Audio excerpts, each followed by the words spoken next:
Broadcasting live from Spymaster's Vault on the plain of New Capenna, this is Tap Tap Concede. Welcome, everybody, to Tap Tap Concede.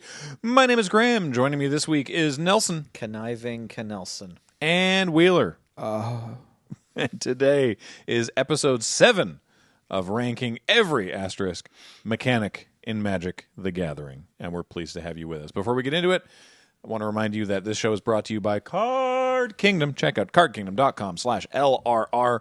Tell them we sent you. Ask them for a little button that says a funny thing. They're a great place to buy and sell your Magic cards. Use their deck builder tool. It's really robust and useful. Also, shout out to Dragon Shield. Use the code LRRMTG5 to get yourself some lovely sleeves to protect the cards you bought at Card Kingdom. And, of course, this show and everything we do is brought to you by you and your support of our Patreon, or by becoming a member on this very YouTube channel. Member shoutouts at the end of the episode. If you're only listening and you don't watch on YouTube, that's fine. Hello. Check out the Patreon then, please. All right, today is episode 7 of ranking every Magic the Gathering mechanic. I say asterisk because there's like 180 mechanics, and James has selected 160, so that it's a nice even amount for us to work with, and also some of them are just silly. But the way you introduced it, I was like, oh, how cool would it be if Asterix had its own Magic card now and has like 100 abilities, and then we have to rank all of them? Universes Beyond? Yeah, Obelisk has like 40 abilities, and Catophonics or whatever has 10. I don't know. Asterix would actually work really well. Yeah. as a Magic Three product. Canadians all agreeing. Yeah. Yep. Asterix versus Caillou dual decks. No. Babar is the judge. Tintin. And if you're just joining us, this is episode 7, where every episode we are ranking, I say we, primarily Wheeler and Nelson, are ranking 20 random mechanics from that list of 160 on this big tier list, S, A, B, C, D, and they don't know what mechanics are going to be coming later in the episode, and they've got to put at least 4, well, no, they've got to put 4 in each Category. category. Bracket. Tier. Yeah. You okay? Layer. Huh? Okay. All right.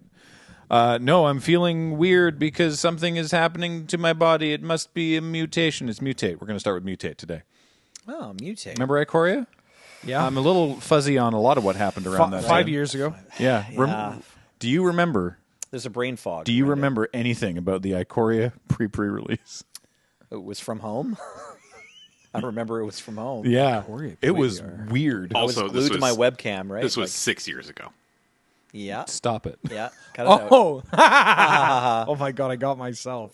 That rules. that came out Actually, after James, Call it's Time, 7 years ago. Was that right? Was this No, one right before after Call Time. Call Time was 2021. That was. This is 2020. All right. Yeah. This is after Theros Beyond Death. Thank you. For those keeping score at home, the Ikoria pre-release was all day long, but like it was members of Loading Ready Run and 2 remote guests, and we had this like very complicated system of like trading off who was going to be in the moon base at a given time, so that basically only one person was potentially in the building at any other time. It was rough, and nobody remembers it happening. I mean, I think I watched like a good portion of it and then traded off with Surge, just like staring at like a Discord stream of like a live game happening. Two Discord streams or something? I legit don't remember if I was on this one or if my first was the core set. Wheeler, you were not on this one. Okay, but if you told me I was, I would believe you. Yeah. Right. Okay. Just pretend, because each of us, it was one of us and 2 guests. So it just was make up that it was Wheeler and then 2 people that also weren't on it. Like it was Wheeler and Josh and Paul McCartney? and Paul McCartney. Yeah. Sure. McCartney. Yeah. Okay. Yeah. Right. Perfect. Sorry to our actual guests. We remember you when we see you. You were lovely. Yeah. You got Probably. thoughts on Mutate? Well, between Mutate and Companion, I like Mutate a lot more. So I should say, Really? Mutate is an alternate casting cost. Generally, it's a different cost for the. So there's these non-human creatures that have Mutate. We're looking at Porcuparrot right now. Big fan of Porcuparrot. 3 and a red for a 3/4 and tap, and this creature deals X damage to any target where X is the number of times this creature has mutated. So if you don't mutate it, this doesn't do anything. And the mutate cost is 2 and a red. if you cast the spell for its mutate cost, put it over or under target non-human creature you own. They mutate into the creature on top, plus all the abilities from under it. So basically, you can have a stack of creatures that are mutated. They all have the power and toughness of whichever one you've elected is on top, and they have all the abilities of all the other creatures. Now, as we all know, Wizards of the Coast did orchestrate the Plandemic. And so this is a very arena-coded mechanic, which they knew since they created COVID-19.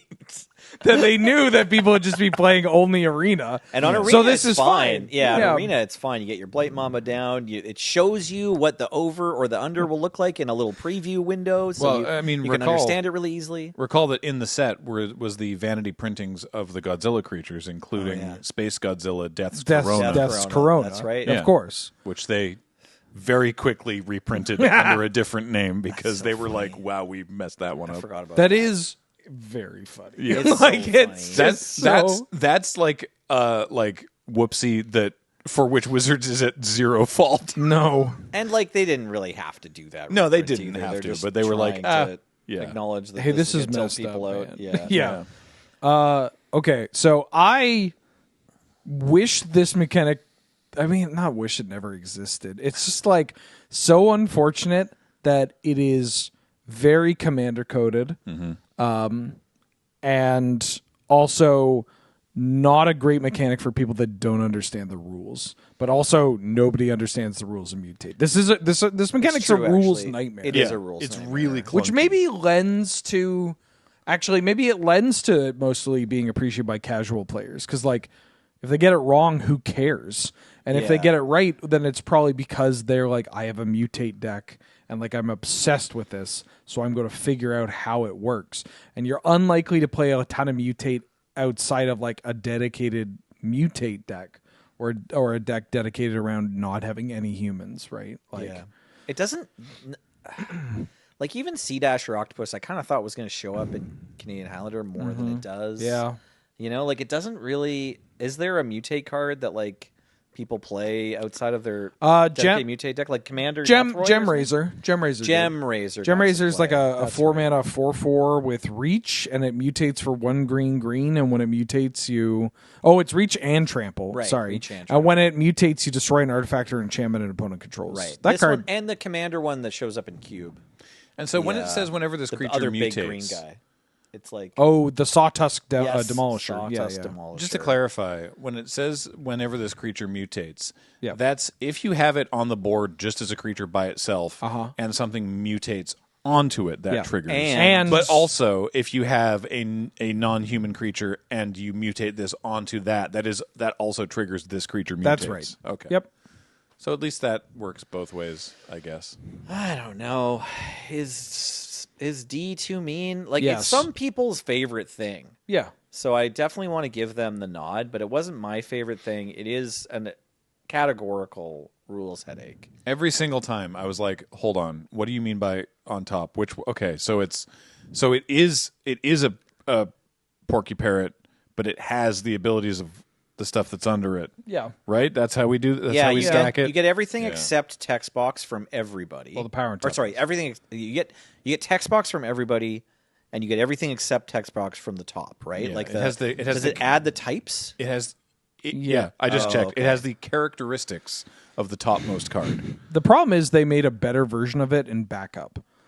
And Right. despite the fact that backup is temporary, it just plays so much better Backup in all is these smooth. different ways.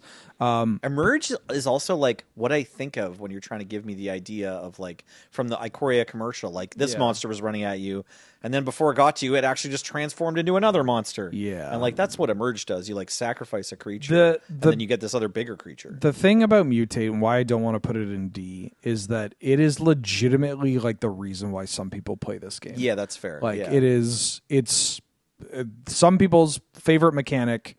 It is. It's interesting. It's interesting. It's certainly interesting. Aspirational. Yeah. And you're like, how big am I going to build? What am I going to mutate on? How many things can I mutate? And for some people, it is they're like, why does this mechanic exist? Like it just does not work that well in paper. It does work, but like it's a tracking nightmare and all that.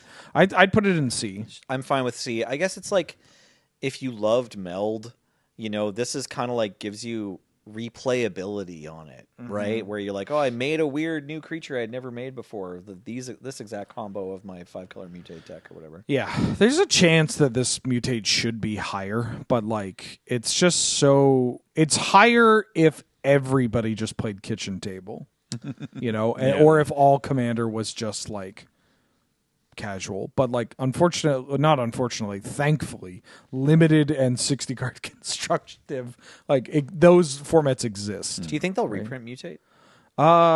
Seriously, like another set with like 20 more cards or something, not like one card from. There is enough love for mutate that I have to imagine that like it is in their mind. Like we'll come back to Ikoria at some point and we'll do another round of mutate. It's just people love it.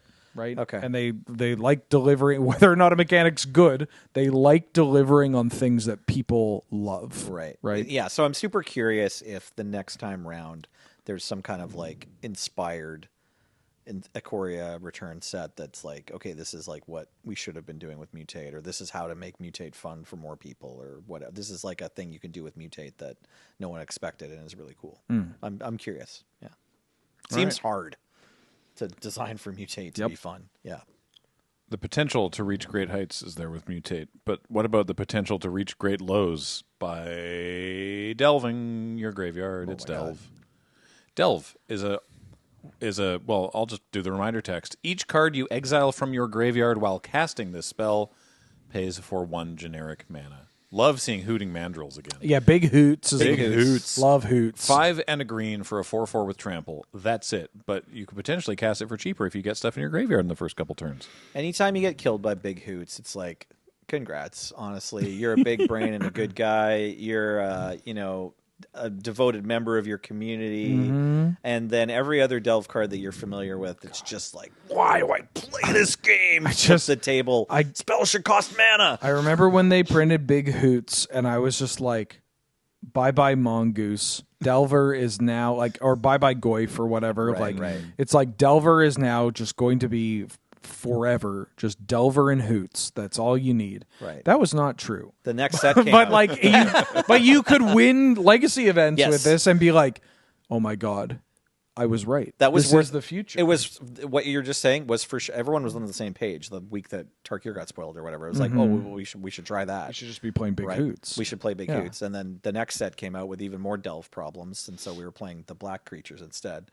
Yeah, the Gurmag Angler was better than green. Well, it was neat that it took a few weeks to figure that out because we were playing Tassiger to begin with, right? Oh yeah, like a bunch of people were like, Tassiger's the truth, and also there's this Gurmag card, and then 2 months later it was like, nobody plays Tassiger. Yeah, you can't Caracas Tassiger, or you can't Caracas Gurmag Angler. But also just has 5 power. So yeah, lines up so well against their Tassiger. And also, if you were against the person playing Hoots or playing Tarmogoyf, it lines up really well. 5 is just a really important number in Magic too. Like between 5 and 4, there's a whole turn. Yeah, right. If you just have one threat.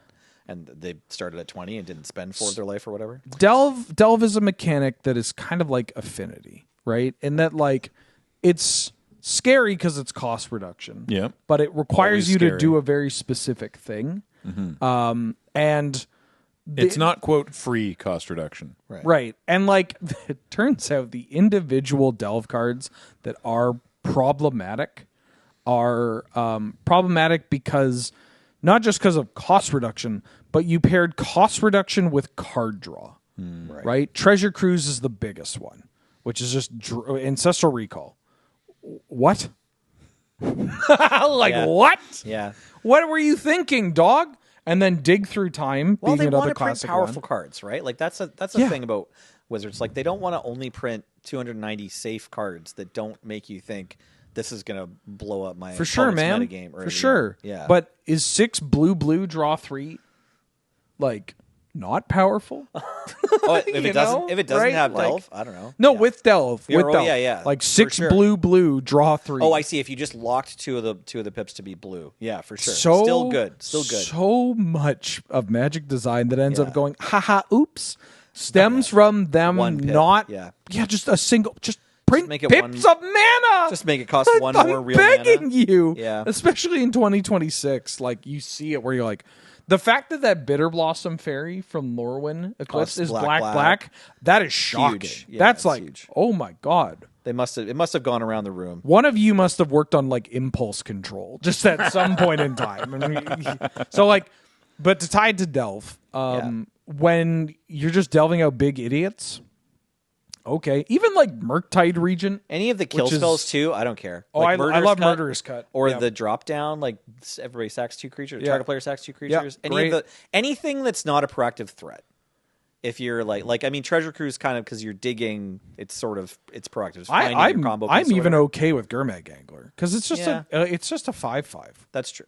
And like 6 cards is a lot of cards. You have to work to get that.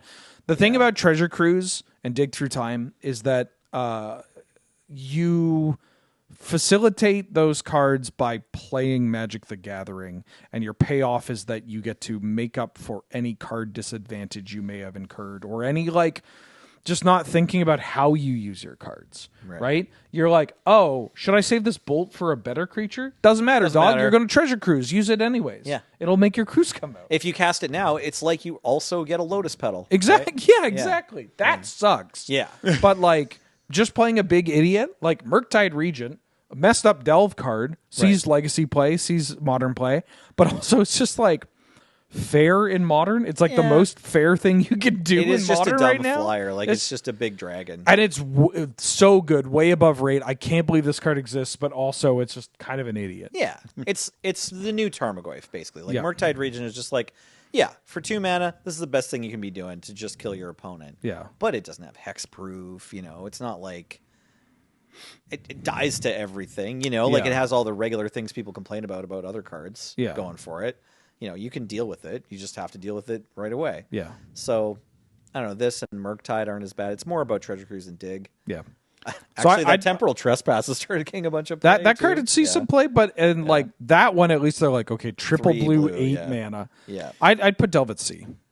C's fine. You fine with C? Yeah, it's like it does have going for it that you can tell they tried, right? Like that, I think I talked to Jerry T about this at dinner or whatever. Like they went through working on it. And it's like,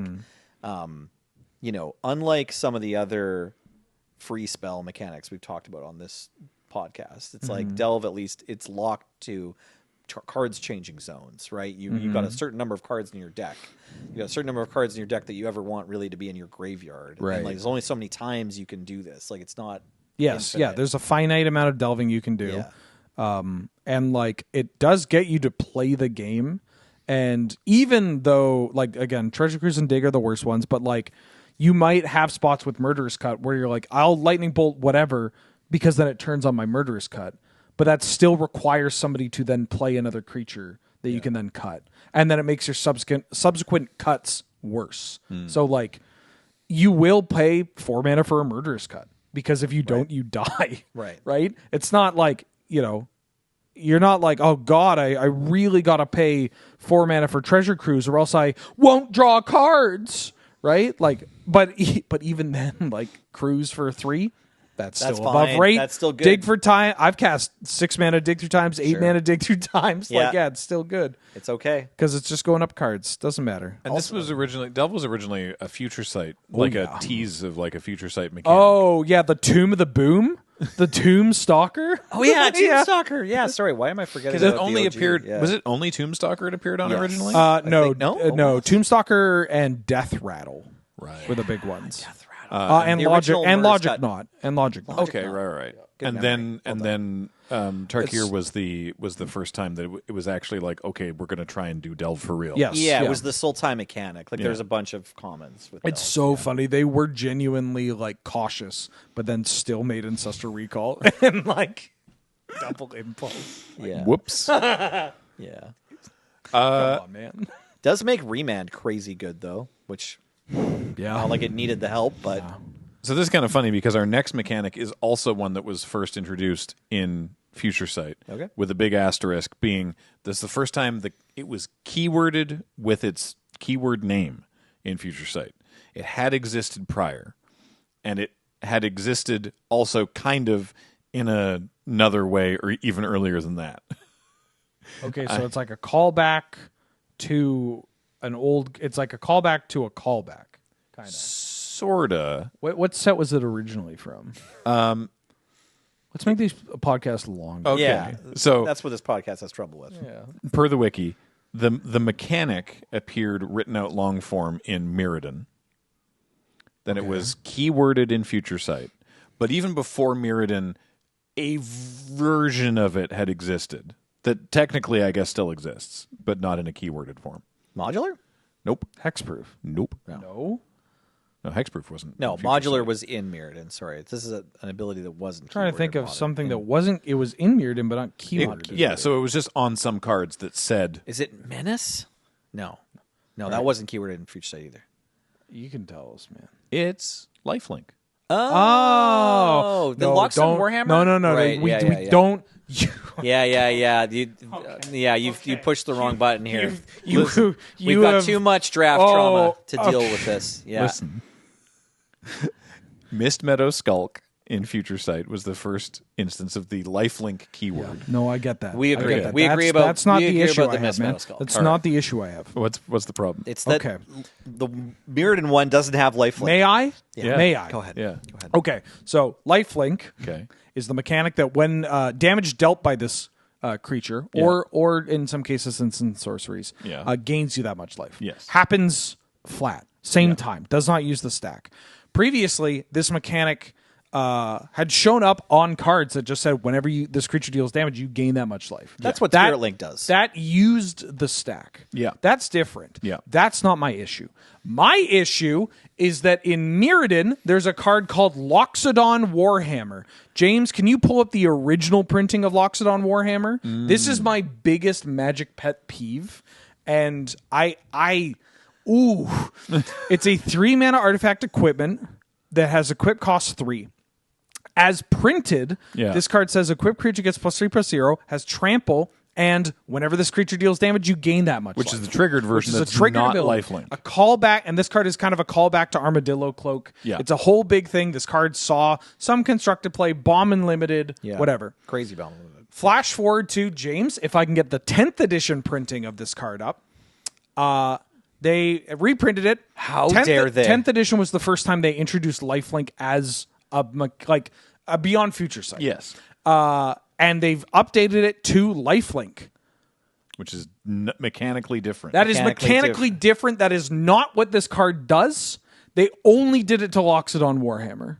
And I don't remember if they gave us a note in the FAQ They either. Might have. Yeah, they okay. said why. They They're told like, her well, we're if doing you did. this because Okay. we're updating it. Okay. But you change how this card plays. Right. Like the importance of the triggered ability lifelink, despite it being less intuitive, it stacks with lifelink. Yeah, exactly. So it plays differently for, say, I don't know, the most popular format in the game, which at the time wasn't the case, but still, now you have like commander decks where all these, but even kitchen table decks love that. They love life gain. So stacking life gain is so sick. So in practice, because they did errata and changed how this card works mechanically, it has dampened the experience of playing with this card for a large population of the player base. So I suppose then the wiki is only accurate insofar as because Lockstone Warhammer was errated to say lifelink and was first printed in Mirrodin, but actually in Mirrodin it didn't have lifelink. Right. Correct. It had the Spirit Link effect. Yes. Yeah. Which you can still get on some other cards, but not. Like, I don't think the other cards have been all. No, they haven't been errated. They've all been. It's updated. just Warhammer. Yeah, infamously, you can put Armadillo Cloak on a creature with lifelink and gain double. Yeah. Save Isn't that Lockstone cool? Warhammer campaign. We're starting Yes. it now. We want very to cool. get the original /9th edition printings of Lockstone Warhammer reinstated.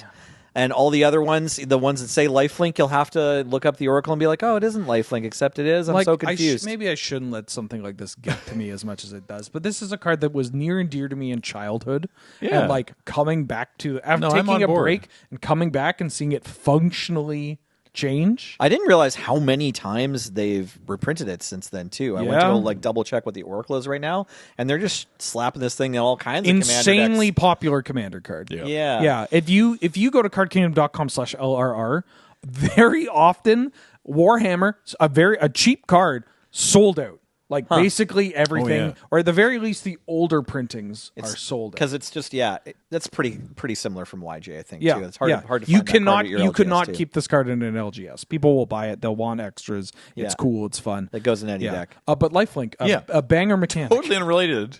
Well, not totally, but I agree with everything that Wheeler just said. Now then, Lifelink. Okay, S or A? What are you thinking? I think S. Yeah. The thing about It's Lifelink, just really clean. Well, it's got that going for it. I love that we got that story. I didn't know that. Oh, I didn't. Yeah, I knew about the previous template. I knew about Spirit Link, but I didn't know they had done that to Lockstone Warhammer. I've done a lot. I've never seen one of these 18 new printings. Yeah, a lot of me getting angry is a part of content creation, right? There, I'm hamming. A lot of the times, if I'm shrieking, I'm hamming it up. It's ha-ha funny.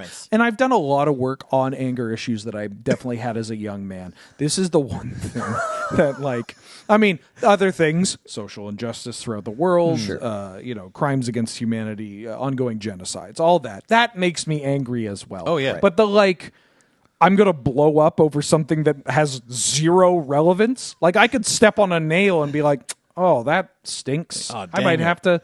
When did I get my tetanus shot? But I'm not going to be like, oh, great. Well, now I can't walk to the grocery store today. This I'm like, these bastards need to pay. Yeah. I don't love that choice that much in hindsight either. It doesn't seem like it matters enough that it's worth the cost. You know what I mean? I get what their ends were. I have harassed Gavin in person of hey dog, can you make a new Warhammer that is just old Warhammer? If you're not going to revert this, just make a different Rocks Warhammer. Yeah, and sure. it does. It's the give one. Give me Sarah's hammer. Locks it on Warpick. Yeah, sure. Why not? And it's a triggered ability. Yeah. But Lifelink. I think to talk about. Yeah, I think it's S tier. For this reason, it teaches you fundamentals of the game about attacking and defending, right? And about offense and defense. If your creature has lifelink, it gets to block while it's attacking. Right. If you deal damage and gain life, if you don't get blocked, even if you do get blocked, you attack, something happens, and you gain life.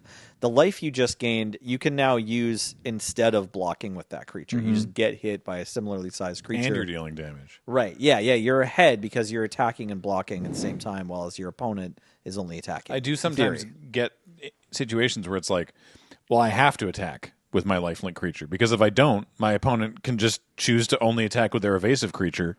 Yeah. And then I don't gain life by blocking. I simply can't block. So you're pushed into a position where the game is progressing. Exactly. And in a way that newer players especially, or less enfranchised players, don't. They hate the idea of attacking. We've talked about this before. Yeah, but any mechanic that incentivizes people to attack is good. Yeah. Lifelink's the opposite of First Strike, right? It's like they fixed First Strike. Honestly. Yeah, a bit. Yeah. Yep. So it's just a fantastic mechanic. It's great for the game. It's a build around, and people love it. It's also a flavor win. Yeah. People love Lifelink. I'm people. Comp players like it. Casual players like it. You can build around it. It slices and dices. Lifelink's one of those rare ones where the kids who like it or whatever, the newer players who are this is great. They're right. Yeah. Lifelink is just great. Also, the name. Great. Yeah. Lifelink just sounds good and cool. Yes. And it tracks, right? Yeah. If you show somebody that's new to the game, this card has Lifelink, what do you think that does? Yeah. You give them a couple shots, they're probably going to get something that's close enough. There's a decent percentage of kids that are just guessing it correct on the first try. Yeah. It's exactly. probably 10% of kids. Yep. Do you just gain life whenever it deals damage? That's right. That's right. Correct. It's like Death Touch. Good job. Yeah. What do you think Death Touch does? Love kiddo. Gains me life when I attack. Good try. Try again. Almost. You'll get it. So, okay, great. S rank for lifelink. So this is an interesting one then, because the next one, I don't know if it necessarily incentivizes attacking. I think an argument could be made that perhaps it does. More so, it disincentivizes blocking. Frenzy. Correct. Flanking? No, it's afflict. Oh, yeah. Oh, Afflict's a neat one. Nah, You man, hate this it? one's poo-poo. I don't know. This is Hour of Devastation. So afflict N is whenever this creature becomes blocked, the defending player loses N life. So we're looking at Manticore Eternal, 3 red for a 5/4. It must attack each combat if it can with Afflict 3. So if they don't block, they take 5. If they do block, they still take 3. Right. So it makes blocking weird, Yeah. right? Because you're used to blocking, meaning that your life total is safe. More math. And the Afflict creatures, while they aren't necessarily... Like, Afflict isn't an evasion ability. You can block with anything, even if it has Inflict. It does mean that you still take damage. So it pushes you to trade with these creatures in some other way, or it just changes the race, right? Like, sometimes the Afflict number is the real race because you're going to be able to keep blocking with chumps or whatever. Mm-hmm. And sometimes you're ruined because you can't afford to take any damage from this thing. And is that kind of the bummer scenario that you're like most hung up on, or why do you hate Afflict? It's just kind of boring. It just like makes you feel like blocking doesn't matter a lot of the time. Even if it matters, it does matter a little bit to your average player. Like they're like, well, it doesn't matter. Right. Also, just out of curiosity, when I ask you about Amonkhet Limited, what's one of the defining features of Amonkhet Limited? Can't block, won't block. Oh, okay, Nobody thanks. Just double checking, dog. I'd like incentivizing attacking more so than disincentivizing players to block. Mm-hmm. Sure. Menace is a cool one because it incentivizes you to attack, but also encourages your opponent to block. Right. And like block in ways they may have never blocked before. Like it can teach people to be like, oh, Menace, I'll block with 2 creatures. And you have the burn spell, and they're like, uh-oh. And then later down the line, they might go, maybe I won't block. Or they go, maybe I'll block with 3 or 4 creatures. Yeah. Even if they're like, this probably doesn't matter. It seems like it's overkill. But so many times especially at PPRs, I see people be like, yeah, I'll block with 2. And it's like, what? No, block with everything. No, like, please. I swear, every time that this is just random play advice, but I think it's a good one because sometimes you've seen me have this happen on stream where I'll be like, yeah, this is a safe attack, and then they just block with their entire team, and I'm like, wait, what? Huh? And you didn't expect that to happen? Huh? No, I never do. I never ever expect them to block with all 5 of their creatures, and then I'm like, oh. Well, then my creature does die, no matter how I didn't think about this at all. Aw. Yeah. Now, if that creature had Afflict, I'm ready to put Menace at like A or S tier, but we have to consider Afflict. I think we next. already put Menace at S. Yeah, we might have. I think so. I'd put Afflict at. It's not as big of a. It's a C tier mechanic in my opinion.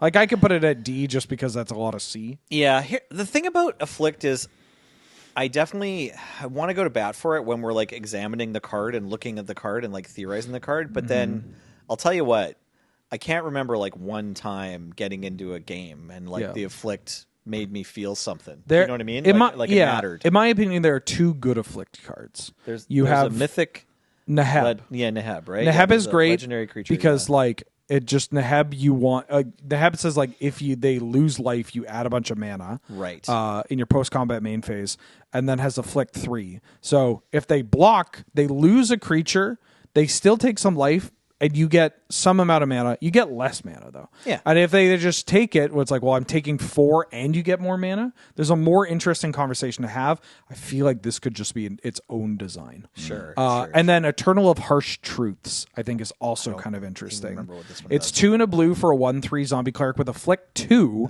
Whenever it attacks and isn't blocked, you draw a card. So either block it and you lose 2, or they don't block it, they only lose 1, but you get to draw a card. Okay. There is a better version of like there's a better there is a correct answer to what you should do here. But that is still made a little awkward because you're against a blue deck.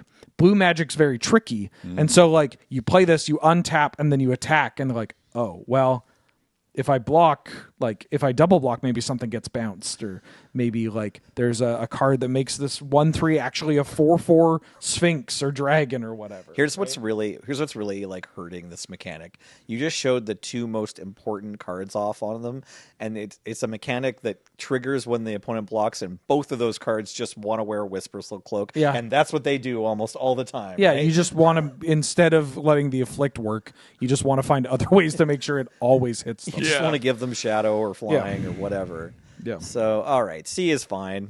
All right. Yeah. Throw I'm a over flick it. in on C. Oh wait, no, I want to put this at D. Oh, okay. You want to put it at D? Well, You said C. I initially said C, but like that's 3 of our C's. Like, Okay. do you care about afflict? That's my question. Do you? No, I think it's kind of a cool idea, but the more time I spend on it, the more I realize that I haven't taken, any of my free time to be Tell like, me I'm how gonna many. build an afflict Yeah, deck. tell me exactly. Like if you asked me to name one card with afflict, I'd be like, Mythic Neheb. Yeah. Okay. So let's put it at D. All right. Sounds good. Is there a 1/1 with afflict? No, there's a 2/2 for 2. Oh yeah, there's a Cybermen Patrol. Oh, yeah. Yeah, from Doctor Who. I actually have been. That card has been 101st in like 3 Talion Academy decks in a row. Amit Eternal also has afflict. Yeah. Really cool card. Could just be its own design. Right. Could just be that you don't need That to one, keyword that. yeah, it gets bigger or something, or it starts off shrunk. Every time you cast a spell or do Yeah. something, it shrinks. It's like a 3-mana 5/5. Right. And it has afflict 3, and then it says like when it hits them or becomes blocked, whenever something happens, you remove all the counters from it. So like that's kind of an interesting song and dance, but could also just be its own card. Afflict cards are also kind of cool next to like Bloodthirst and Spectacle from Ravnica. So there's some, I don't know, the mechanic plays well with some other stuff. Yeah. Uninspired though. Sure. All right. Next up, when we talked about because one of the mechanics we had in this was about 3 or 4 episodes back at this point was equip, and that was the actual name of the ability, and so we used that to talk about equipment. Yeah. As a broad thing. So I imagine this is a similar thing because the next mechanic is crew. Okay. So I guess also Stop. we're looking Oh, wow. No, The Adrestia's just back. put Renegade Freighter or Smuggler's Copter up there. That's incredible. Joke's on you. I can't see it now. we're also Wheeler's taking his glasses off so he doesn't have to look at the Adrestia. We're also, I guess, using this as a way to talk about vehicles as well. Right. Yeah. Can we like genuinely get an older crew card so that we have the exact rules text for crew on the screen for James, bring up Bomat Barge. Oh, Bomat Bizarre Bomat Barge. Yeah. So Bomat Bizarre Barge, it's a 4-mana artifact, and when it enters, you draw a card, and it has a cost of 3. Tap any number of creatures you control with a total power 3 or more. This vehicle becomes an artifact creature until end of turn, and it does have a power and toughness box, which reads 5/5. So obviously there's other ones that have specific ways of working around this, but generally speaking, vehicles are an artifact that enters and just sits there and doesn't attack or block unless you crew it by tapping to the crew cost. Vehicles also turned 10 this year. Wow. yeah. Happy birthday, vehicles. Wow. So vehicles are the full art lands of cards types, where they were pretty cool when they came out. They're still kind of cool. Yeah, They they're still definitely kinda cool. have fans. Yeah. But They're they've- everywhere now. They're everywhere. Yeah. And they're less special. And frankly, I think the design space on vehicles right now sucks. Like I don't think vehicles Right. I don't think they know what to do with Because vehicles. they've printed so many that they're already to the point of, like, it took years for them to get to the point of equipment where it's like they automatically attach or something, or they give you a bonus for the turn. But they've like really fast tracked, like, oh, we got a vehicle, but I mean everyone hates crewing it, so I guess we have to figure out some other ways to make it into a creature. At least that's the vibe I'm getting. Yeah. I think that's fair. Like 25 years of equipment, and then we hit this kind of rut is a lot different. And equipment still has a ton of fans, right? Yeah. Vehicles do too, but like to hit a similar-ish rut, I would say. There's 169 vehicles. Yeah, they keep printing them, dog. Damn. They're The Fire Nation had a bunch. the UB product really likes them. Yeah. They 'Cause there's a lot of cars and A stuff. lot of cool in cars UB, and yeah. movies and TV shows, yeah. yeah. Yeah, there's like 5 in People like Avatar. vehicles. You think about our history, like the wheel is one of our greatest inventions, right? Like, or the discoveries that humans have made, Where do you put the wheel? The wheel, yeah. It's, S tier? it's like A under fire. A? Dog, S tier for me, got to be wheel, fire, screw, The incline plane is big. Incline plane is huge, I love an incline man. plane. Incline plane is S tier. The wheel can be S tier too. I just didn't know how much room we had, and I want fire to be S tier. Right. Yeah. The rock. I like pick. Pick is pretty good. Yeah. I just love that there's a vehicle card An of av. the A Staten Island. yeah. I like. Sorry. There's What a were we vehicle talking card of about? the Staten Island Ferry. Oh, that's Yeah, cool. thanks. You Spider-Man. where you can buy enormous cans of beer. That's really cool, dude. like I've I've ridden this ferry. Yeah. Yeah. Doesn't Isn't Pete that neat? Davidson own it now or something? There was one of the boats was being like decommissioned from the service, and Okay. Pete Davidson and Colin Jost Yeah. bought it together with the intention of doing something, and Okay. now they just have it and are like, we made this was such a stupid idea. Oh, really? Oh, they're not running it as a I don't know. boat I or think they had whatever? a plan, Okay. and then- But it's not running as a passenger No. ferry. Okay. No, but the Staten Island ferry still exists. Just that specific I boat. thought maybe Pete Davidson owned the Staten Island passenger ferry. that would be amazing. Yeah. Okay, vehicle though, crew. It's like, I don't know. Smuggler's Copter was kind of a problem, but as far as criminals go, it only really got as far as standard. Crew. Like they banned it, didn't they? Did they? It got Did they? not From standard? in. Yeah. Did it get Did they? banned in standard? Smuggler's Copter got banned in some formats. It got banned in Pioneer. Oh, okay. Maybe it only got banned in Pioneer. I think it got banned in standard at the time. Anyways, You keep Smuggler's talking Copter about it, is I'll like look it the up. best one. It's upsetting that I don't remember whether. Yeah, or not this Smuggler's got Copter banned. is really, I think it really did. good. It must have, right? And then every other vehicle is kind of cool or fun. I don't know if any of them. Unlicensed hearse is pretty good. Yeah, but that That's a card good is magic card. that card's really solid, and no one really mind. Like no one really gets mad about unlicensed. Like it's not broken. Yeah, but And it's then- also less of a vehicle. Yeah, that's true. That's the yeah, that's fair. So that's Yeah. kind of the issue. Yeah, is right, like right. vehicles are cool when they are attacking, and when they let you turn any creature you have into a threat.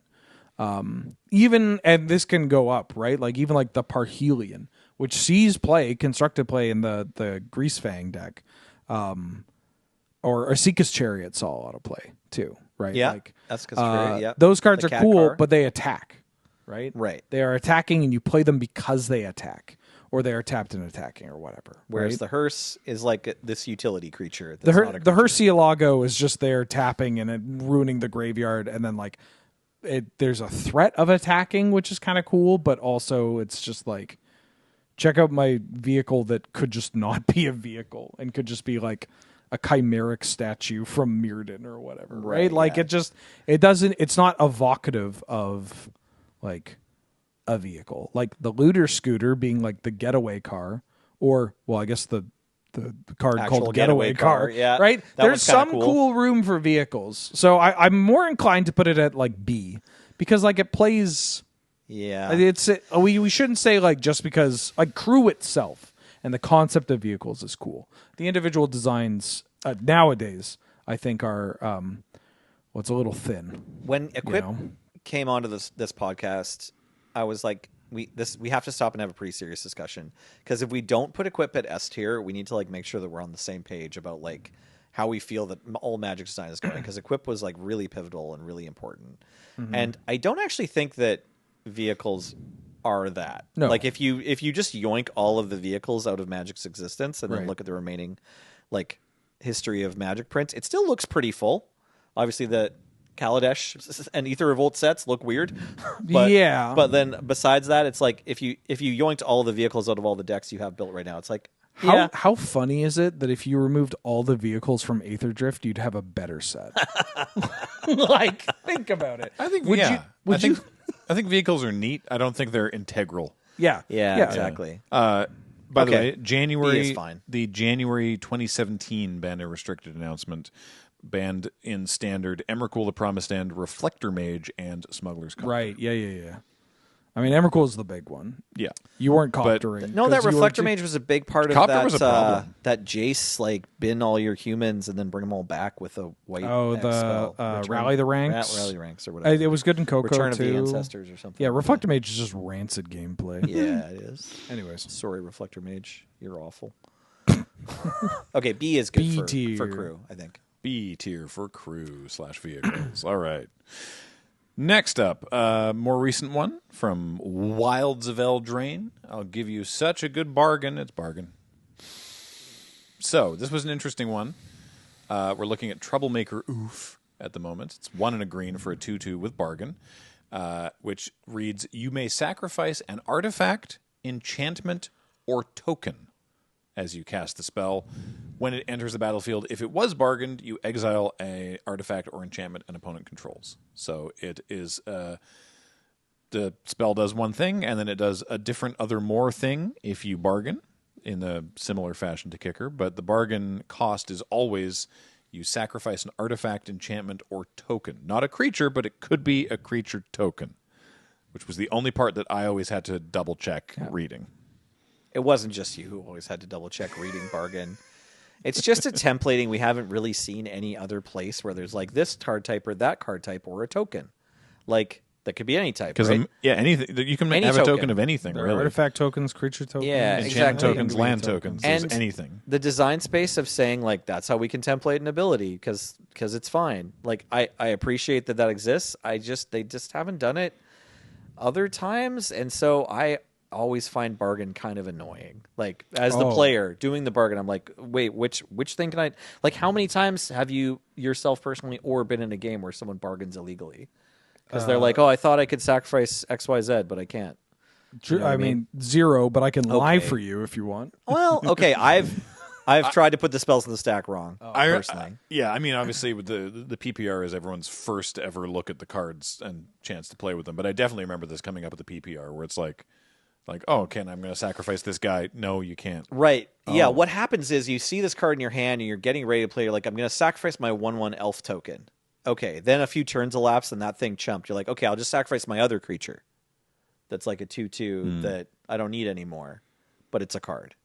That's just, I think, the regular pitfall of trying to play bargain spells. No, I read my cards, man. You are unique amongst all Magic players. No, I mean, I read my cards, but I can't read them because they're all in German, so I lie about what they do. What is your take on bargain? I like it. I think this is a solid B.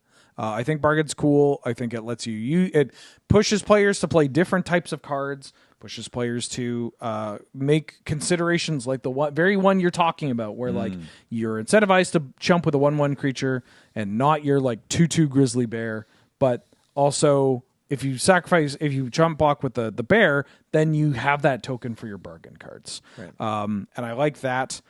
Cashing in on artifacts or enchantments that have done things when they come into play, or ones that leave play, is pretty cool. And it sees play. Like, there were some bargain cards that saw play in Standard. Maybe they still do. But like this Oof on screen is a big player in Pauper. Right. Beseech the Mirror is a big player in Legacy Eternal, and yeah. Eternal formats and Canlander and whatnot. I like bargain. I'd like to see it come back. It's cool. It's like Gift a Blank, except not as cute, so we don't hold it as high with such high regard, I guess. Okay. That's what But you I'm think saying. it's a B tier mechanic? I like it. I think it's B. I think a bargain's B. All right. B for bargain. Bargain. All right. All right. This is going to be really funny because I did not realize this was on our list today when we were talking about Afflict. In fact, I think you mentioned having previously ranked it, and I was like, yep, we definitely did that. And we didn't. So we're talking about it today. Menace. Oh. Yeah, I do think Menace is S tier. Most of the like evasion abilities that you see coming back, I think there's a reason. Mm-hmm. It's that the players can understand them. Mm-hmm. The designers have an easy time putting them on cards and making those cards work. And all the evasion abilities force you to move the game forward. Yeah. It wasn't the first instance of this template. Menace, by the way, I'm sure you know it by now, but it says this creature can't be blocked except by 2 or more creatures. It's actually the same ability as Menace, if you're familiar with some of her other work. Exactly. Mm-hmm. Yeah. And I think it was, I don't think it's the first time this has ever shown up, but it was the creature enchantment from Return to Ravnica block. Madcap Skills. That's the one. That's where I first sort of was like, oh, this is really good. Yeah. And I think that was actually the inflection point of them from design, of them going, we should just do this more. Right. Mm-hmm.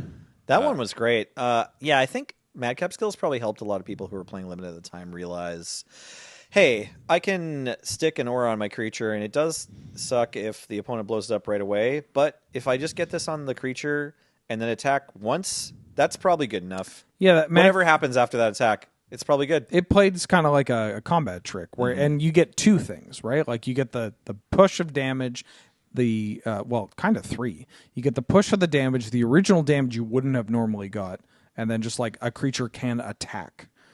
Which is relevant for certain cards and cards that care about attacking and mechanics that care about attacking, especially in like Gate Crash Limited. Or yeah, exactly.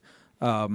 They have actually reprinted Madcap skills. I don't know if we're able to see it. They have reprinted it in Modern Masters 2017. With it just says Menace now, Great. but originally from the original Gate Crash printing. Was +3/+0 and can't be blocked except by 2 or more creatures. And it was like, oh, this is first of all so many abs. Secondly, it's just really good. Well, they took it and it speaks volumes that they keyworded it for a core set. Like it got the keyword Menace for Magic Origins, which says like core sets. This is how you're getting into the game. Yeah, right. And they're like, yeah, people understand this. This is good enough to be like a mechanic in our bread and butter sets. Yeah. God, Magic Origins was great. Yeah, it was that was a really good set. Menace is a great ability, though. Yeah. It's just very inclusive. It's very like clever. It rewards you for putting it in your deck. It makes the game interesting and like it's not unfair. Yeah. It's not horsemanship or shadow. It's just like your opponent just needs to have 2 creatures. You tell me you don't have 2 creatures? It does. Try again with building your deck, bud. It does show up in certain colors more so than others. Like it's a weighted mechanic, much like all the mechanics. But like it is so cool how it changes depending on what color it shows up in, right? The threat of attacking with a menace creature while you have open red is different than if you had open white, if you had open blue, etc. And that's kind of a banger. Yeah. Right? No, that's neat. You're right. All right. Well, clean S rank for Menace then. This one, I'm so glad James included this in his short list. I've been looking forward to hearing your thoughts on this one basically since we started. It's only ever been printed on 5 cards because it's just too epic. Hey. It's I like epic. Really? Yeah. I think it's the worst mechanic of all time. But you're such a fan of Kamigawa. I know. Maybe not the worst. Actually, no, I think it's the worst. I think it's the worst. It might be the worst. So Yeah. Kamigawa block had a theme of legendary creatures, and R&D was like, okay, what would it mean for a sorcery to be legendary?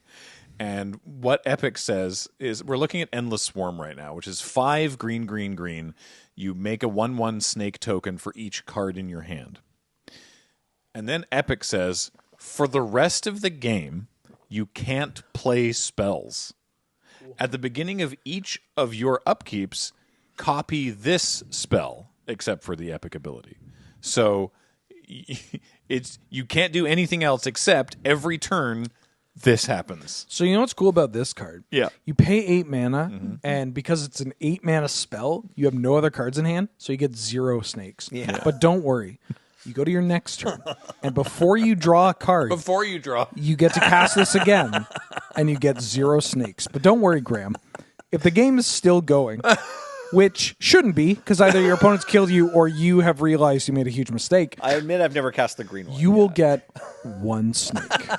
Fun fact, I have won a game of Commander with this card. Nice. I mean, it was 2011, but, Well, Still. also saying you've won a game with a card in Commander is like cheating, man. Sure. Like it's the Street Fighter equivalent of being like, dude, this combo kills, and they show an Akuma at half health. Right, it's yeah, like, yeah. yeah, of course it kills. That's paper thin. Yeah. It's. Can we pull up the black one, by the way? I liked your snake deck, James. James's snake deck is great. It's very like classic Commander. Yeah. Now we have a black one here, Graham. It's called Never Ending Torment. 6 mana sorcery. You search your library for Target player's library, not target your player's library. library. Target Excuse me, player. for X cards, X number of cards in your hand, and you exile them. Isn't that cool? So fun. So Every turn. 6 mana. Who's experiencing the torment? You? You, everybody. So picture. You can shortcut it and just have them exile the top X cards of their library if you don't want to search. Yeah, you know? picture this. You cast this against your opponent for 6 mana. Wow. and you get rid of 4 cards. That's pretty cool. Guess what, bud? You get to do it again. Another 4 cards. Wow. So they've got 8 cards out of their library. That is so good. That's like a single mind sculpt. and you get to pick their best cards too, which is relevant, which means that you can cast this card, get rid of their 8 best cards, and now neither player's playing Magic the Gathering. And nobody's having fun. The thing is, you will still lose because you're getting rid of their good cards, but they still have like grizzly bears. They've got their card in their hand. Yeah, they got their cards in their hand. What does the red one do again? The red one, I opened in a pack, and I'm pretty sure I put it in a deck. This one is kind of fun, but still terrible. You exile cards to the top of your library until you remove an online card. Deals damage equal to its CMC to a creature or player. Or any target, I guess. Target, yeah. This one's kind of funny because you can build your deck in a way where you're just playing... This one doesn't care about how many cards you have in your hand. Yeah. That's right. Yeah. Yeah, that's why it rules. Now, this one's good, yeah. The one that everybody knows, because this was like a competitive mainstay. The white one. The white one is an enduring ideal. Yeah. You find an enchantment and put it into play. This just ends the game. Yeah, so this one tutors an enchantment into play, so it actually cheats on mana the turn you cast it, as opposed to looking at the cards in your hand. And fixes your colors and everything like this. And you just need, basically, for it to resolve. The wiki provides us with a helpful list of things that you can still do. You're right. After casting an epic spell. Oh, yeah. So you still get all your phases, of course. You still get to, attack and block. Great. You can still play lands if you don't want to have cards in your hand. Okay. You can use activated abilities. That's of cool. Well, you want to play your Reliquary Tower. Yeah. You can still cycle cards, and often cycling cards have spell-like effects. That's so dope, man. You can put a copy of the spell on the stack. Cycling so adds to your ability. If someone tries to chain lightning you can put a copy on the stack. That's so that's sick, nice. bro. And you can use channel abilities. Brother. And that's it. You know why people play Magic the Gathering? to not do anything. To cast spells. Yeah. Well, we talk about how repetition is bad. Right? Mm-hmm. It's harmful to the game a lot of the time. It's boring to do the same thing over and over again. But it's just and it just stops you from making decisions. I mean, during Ideal, you make some decisions. Some decisions are still made, but you're not playing the game. So stupid. No, you played the game before you cast Enduring Ideal. Yeah. Yeah, that's the thing. I mean, but it's a 7 mana sorcery that ends the game, and that's 3 more mana than Escape Shift. Over the next 4 to 5 turns. Yeah. What is the blue one? The blue one's hilarious and has 10 mana or something and does something silly. We might as well finish looking at There's only 5 cards with that. Yeah, it's Enduring Domination or Dominion, excuse me. So you look through your opponent's library for an artifact, creature, enchantment, or land and put it in play under your control. This one's kind of cool. This one you get to play with all your opponent's stuff, assuming you untap. Yeah, this one is genuinely kind of cool, but it's also 10 mana. Yeah. It's 10 mana. And it's just... This effect is more interesting when you also get to play Magic the Gathering. Yeah, this one, it's funny. It's for 10 mana, if it just had Rebound or something, this would be kind of a sweet card. Like a bribery with Rebound or an acquire. From 2 briberies for the price of 2 briberies. That's... You know what's annoying? It's this would be funny to make a commander deck built around casting this, but to make it consistent enough that you could find Eternal Dominion, you would need to have enough tutors that you would push your bracket so high. Right. Except the rest of your deck sucks. Yeah. So just play Gonti if that's what you want to do. Gonti's great. Yeah. All right, where are we putting? No, we can put it in D. It is a pretty bad mechanic. I like that it exists. It's a fun conversation piece. But the actual experience of playing with Epic is well, no, come on. Yeah, it is. You don't really want to do It is that. one of the worst. It's a bottom 5 mechanic of all time. It doesn't have a lot of replayability. It is very funny that this is the swing they make, right? Yeah. That's one of the ones where it's damn, you got to go see The Room. Right. It's one of the most blunt, stubborn abilities, right? It's a polar ability. 0 snakes, 1 snake. Go. Can't attack. 4 turns after I've cast Endless Swarm, I will be attacking. Oh, no, you got blockers. Never mind. Go. 3 snakes watches everybody die at the table. Man, speaking of a fun conversation piece, I this is an interesting one. We mentioned it previously when we were talking about mutate. It's the other Ikoria mechanic of note. It is companion. Oh, we picked a banger. I mean, we didn't pick these, but got a banger set of. So I mentioned when we were talking about mutate last episode that I like mutate more than companion. I just think mutate is responsible for less crimes. I can't think of another mechanic that needed to have the whole mechanic errated. And also, this card that's on screen got banned in Commander Day 0, which is a little sad. Okay. Okay. If I may, Yeah. I'd like to defend companion. Okay. Because I like companion. All right. I actually think companion, All right. in its original state. If you have a keyboard, skip forward 5 minutes. Oh, come on. In its original state, terrible. Okay. Right? Like, what do you mean you just cast it from the command? To clarify, Every game is Commander now. Yeah. to clarify, when this was released, companion read there's 10 different creatures. They're all 2 colors, and they have some sort of criteria to become your companion. And if your deck meets that criteria, then these sit in your command zone as your companion. And it says, if this card is your companion, you may cast it once from outside the game. So if you have a companion, your opening hand has 8 cards, and one of them is this. So that was the original form of it. It was later, after a lot of pushback from players, it was later errated that it sits in the command zone, and then you can pay 3 mana at sorcery speed to put it into your hand, and then you can just cast it as normal. That's the current rule. That's the current rule. Yeah. So you were saying in its original form, where it's just is an 8th card in your hand, that was bad. Dreadful, awful, worst thing of all time. Yeah. One of the worst mechanics of all time. But that's not what it is, because they've changed it. That's not what it is now. That's not what it is now. They've changed it. And so we're evaluating it based on that. That's right? fair. Yeah, we should be evaluating it on what it is. If we're going to evaluate Loxodon Warhammer as a lifelink card, okay. I think the paying 3 mana to put a legendary creature from your sideboard or your companion zone or whatever into your hand, if you make certain deck building restrictions, which also often tie into gameplay restrictions, is great. That is cool. That leads to people building thematic decks. That leads to people making decisions about the cards that they play that they might not normally play. Means that you may have a deck where I'm going to use Gigantha as an example, despite the fact that I dislike Gigantha. I think Gigantha is a mistake. Gigantha has the companion cost of you can't have two of the same mana pip in a card. Okay. So something like Counterspell can't be played because it's got blue, but Mana Leak can be played because it only has 1 blue. Can you also not play Walking Ballista in a Gigantha deck? Because it's XX? Probably not, right?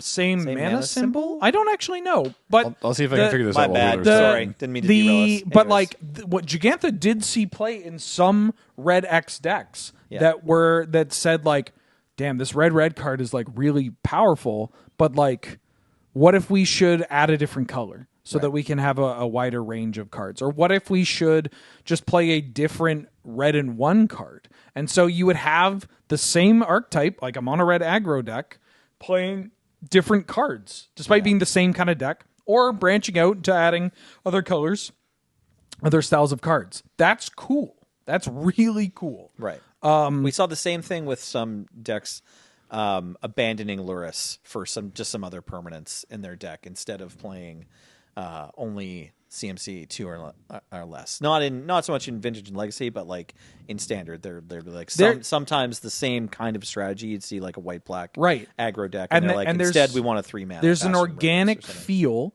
to like. There's a push and pull in a metagame like Standard, for instance, of these decks, they are trimming these bigger creatures to play like a Luris. Let's say Luris. Yeah. Which, just an aside, Luris is one of the most powerful cards of all time. Ridiculous, stupid mistake. Got banned in Vintage on power level. Like, what were you thinking? Why does this let you play Force of Will? Why is it not every card is 2 or less? Sure. That I cannot believe it.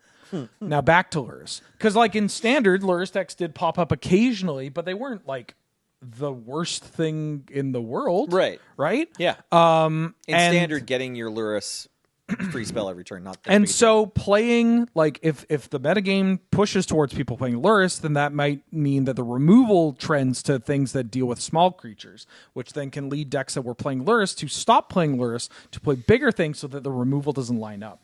That is cool.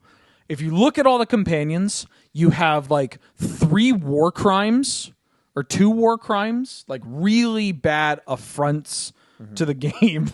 Right. And then the rest are pretty great. Like, Karuga is really interesting. Karuga saw a ton of standard play. Zerda is kind of cool. Zerda is very cool. Karuga is 3 or more. Cards have to cost 3 or more. Saw play. And very cool. Big hippo, obviously. Like, you can't play cheap cards. This is like the way that you want people to make those concessions that some of the like Cascade decks do. Yes. Right? This is a cool way, because instead of just having a 3-mana instant speed win the game or whatever, they have big hippo. Haha. Twice when doing our ridiculous sealed big chaos events at MagicCons, I've gotten Yorion. Yes. Which I've been like, oh, great. I have an excuse to not cut cards. Everyone low-key loves Yorion. Yorion, likely too good, has dexterity issues attached to it, but like, nobody hates Yorion. Like, it's so cool that Yorion exists. Again, bigger deck pushes people to play cards they normally wouldn't, causes people to rethink how they build their deck, how they build their mana base, what kind of cards they include in the deck, like all that. Gyruda, only playing even cost cards. Like, even if Gyruda was just often doing like combo crimes, it's very much telegraphed. That's the other big thing, is that you know what they're doing. When they show the companion. Like, you reveal the companion at the beginning of the game, so you can formulate a strategy based off of that. Obosh, odd only and like wants you to be aggressive. So you play your 1s, but then what do you do on turn 2?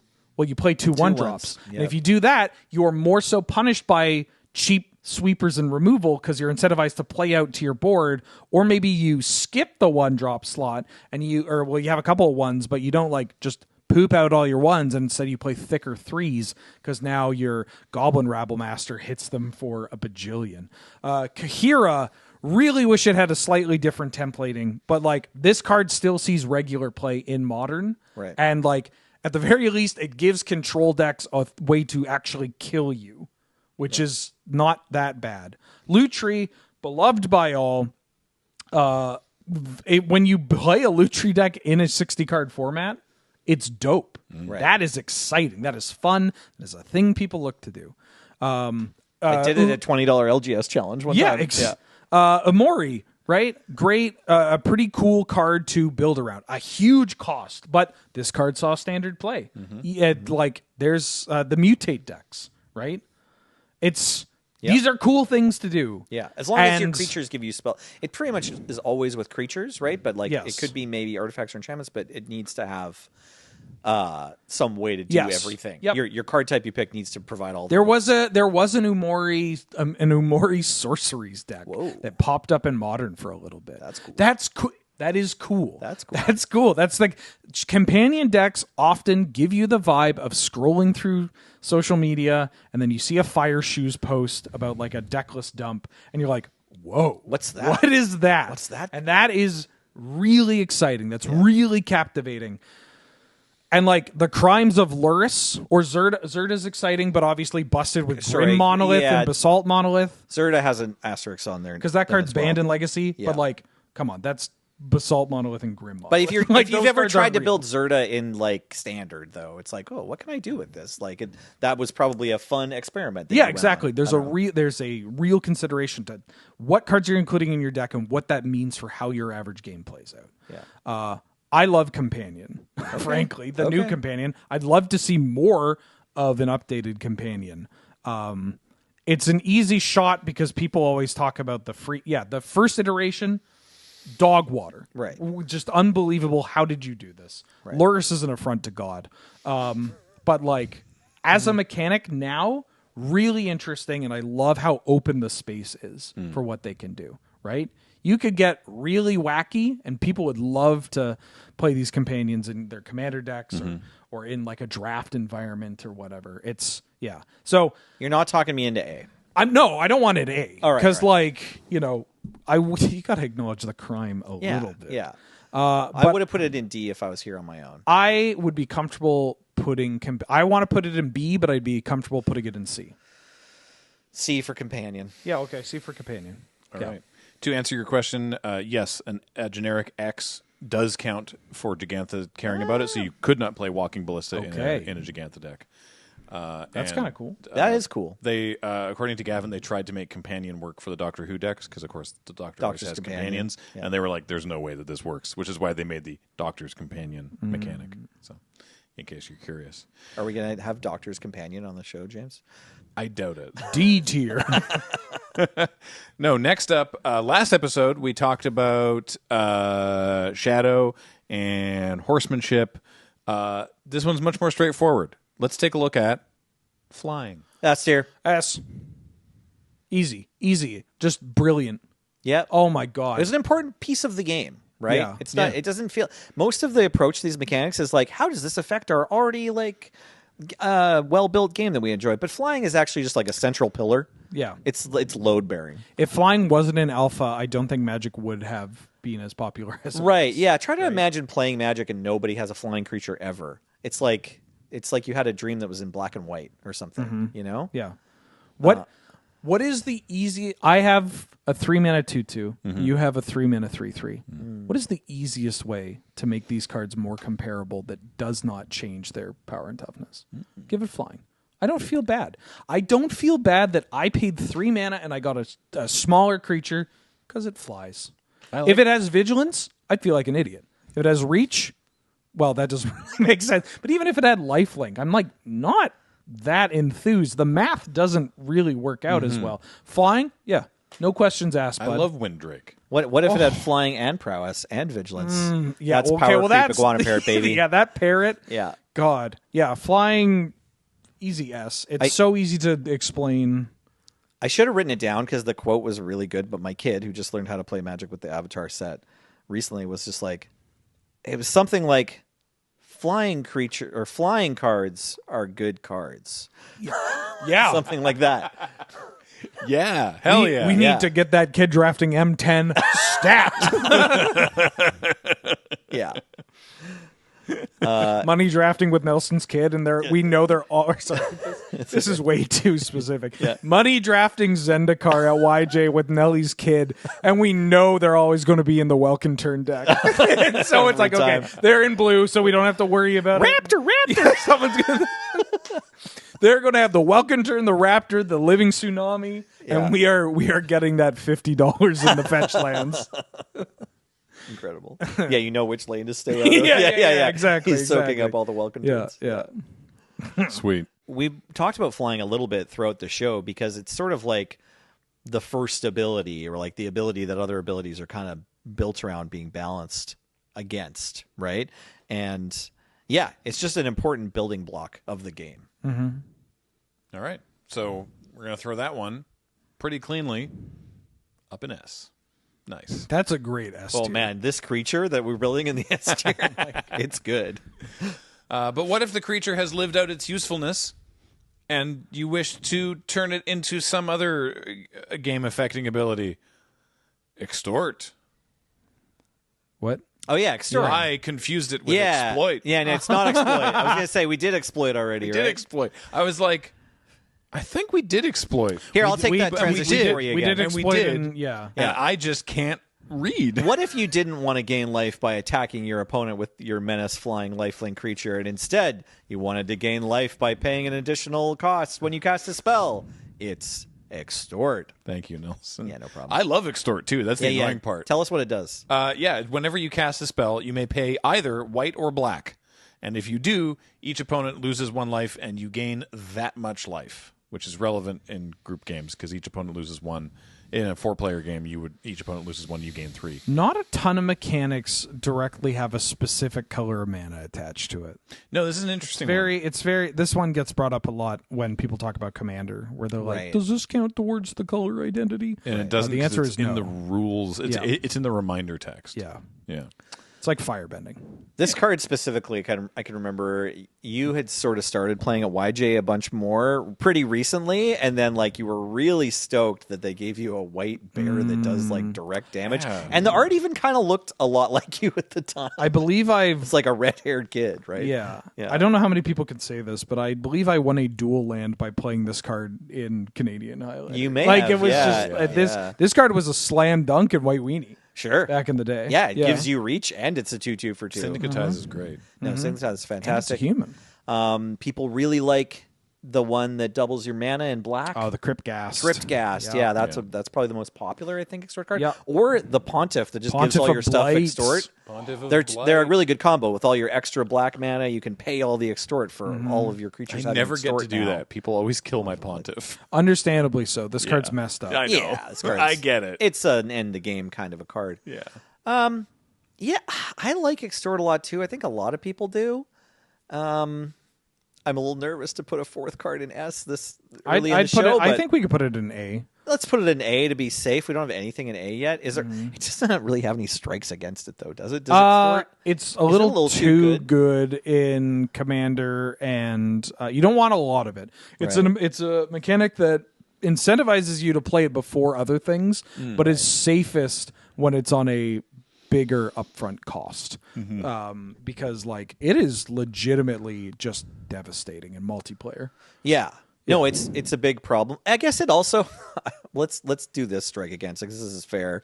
I think it gets played more in paper than it does online because it's like really good in multiplayer. Right? It's popular in Commander, and it requires a lot of bookkeeping. Yeah, and like mistakes are related to extort a fair bit, like gameplay mistakes of like, wait, what is life total? I thought it was this. No, it's that. What is it? Yeah. As somebody who does have a Commander deck that is more or less just based off of like take one, right?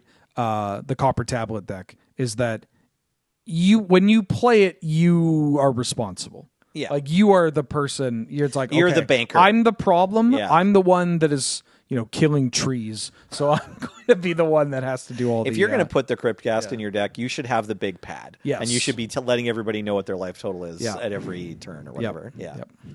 Okay, A tier is good. All right.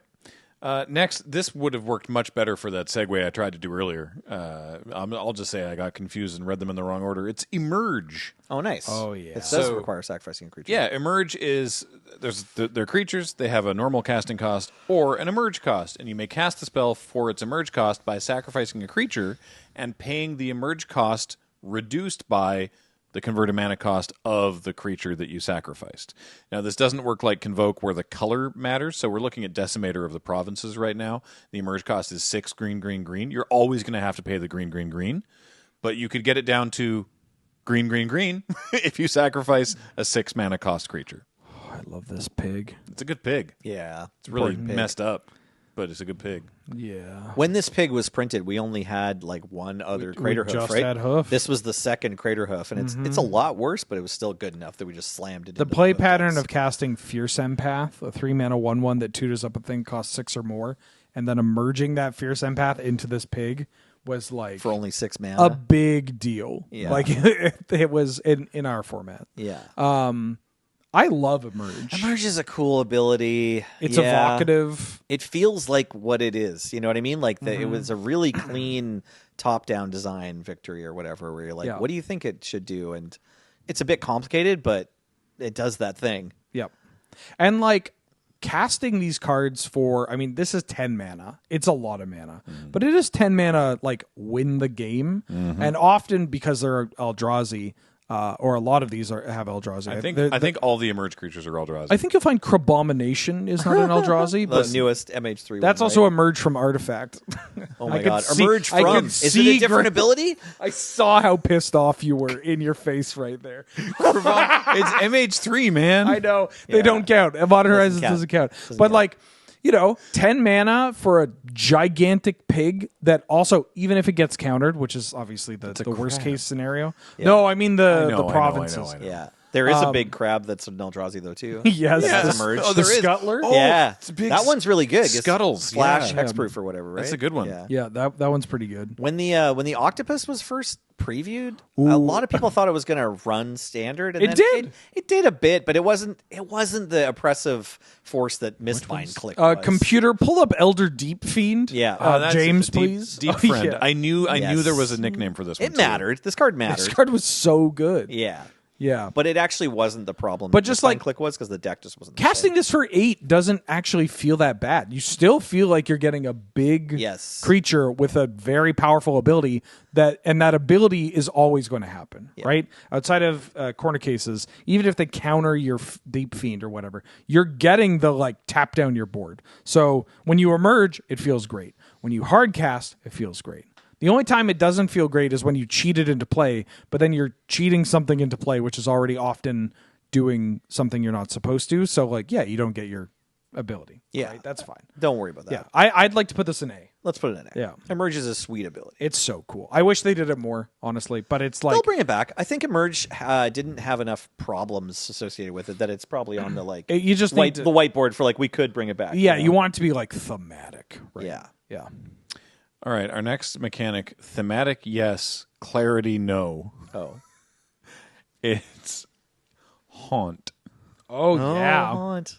So Haunt is, we're looking at Blind Hunter, probably one of the better known Haunt cards, just in terms of how often it's been printed and other stuff. But 2 white black for a 2/2 flyer with Haunt. When it okay, I have to read it in this order. It has Haunt. Haunt says, when this card is put into a graveyard from play, remove it from the game, haunting target creature. Great. What does that mean? Great question. Then it continues, when Blind Hunter comes into play, or the creature it haunts is put into a graveyard, target player loses 2 life and you gain 2 life. Okay. I don't know why you would be confused, lol. I genuinely, though. Yeah. Like, I don't even think Haunt is that confusing for newer players, as long as there's reminder text. Yeah. Like, reminder text on Haunt is important because it is. I will agree. It's one of those things that, like, it doesn't explain what it does, but if you guess, if you're like, oh, that probably means this, you're right. Yes, yeah, dog. It does. It sort of. It doesn't explain what haunting means, but it does just tell you what happens. But there's so much in the game that doesn't explain. Like, what do you mean? Crewing or whatever. Sure. Right? Like, what does crewing actually mean? Does it go inside the thing?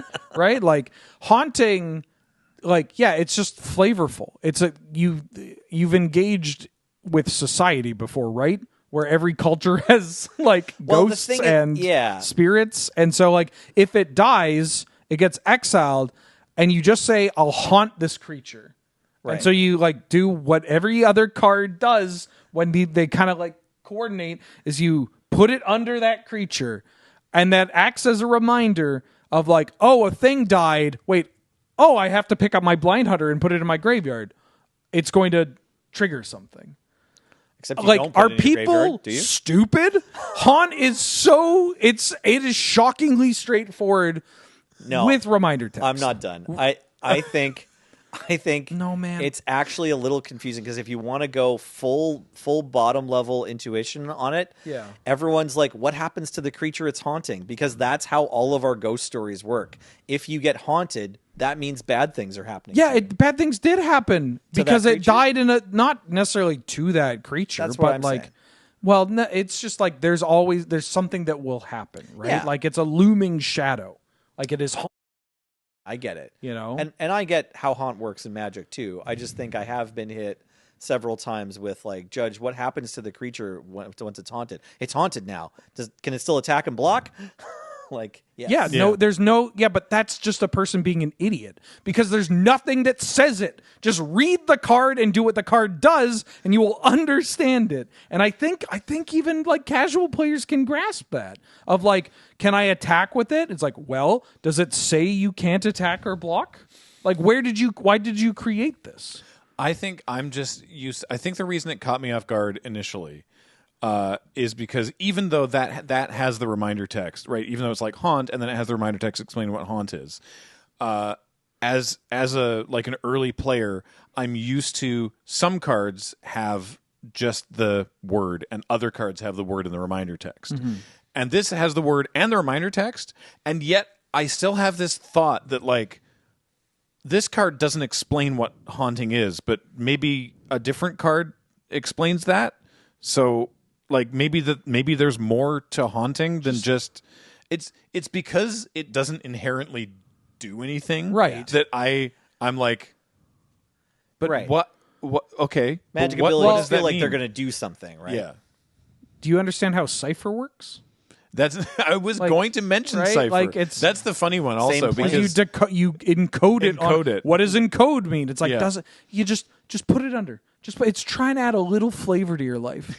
Like you know I love flavor in rules text. Yeah. Right. We've talked about that before on these episodes. Yeah. But like Cipher is exactly the one that I was thinking of also, that it is weird that it's like exile it encoded on a creature. Right. And for a player who's never seen that before, they might be like, okay, what is that? It's encoded on this. What does that mean? To be clear, I'm not here to say Haunt is an S tier or an A tier. I'm also not here to like I've taught more people how to play this game and engaged with more new players than some of these people in the comment section that are going to furiously be like, Haunt's actually bad and Ben isn't considering the newer players. No, I've forgotten more than you'll ever know. And like I grasp that, but like so much of Haunt is just described by reading the card.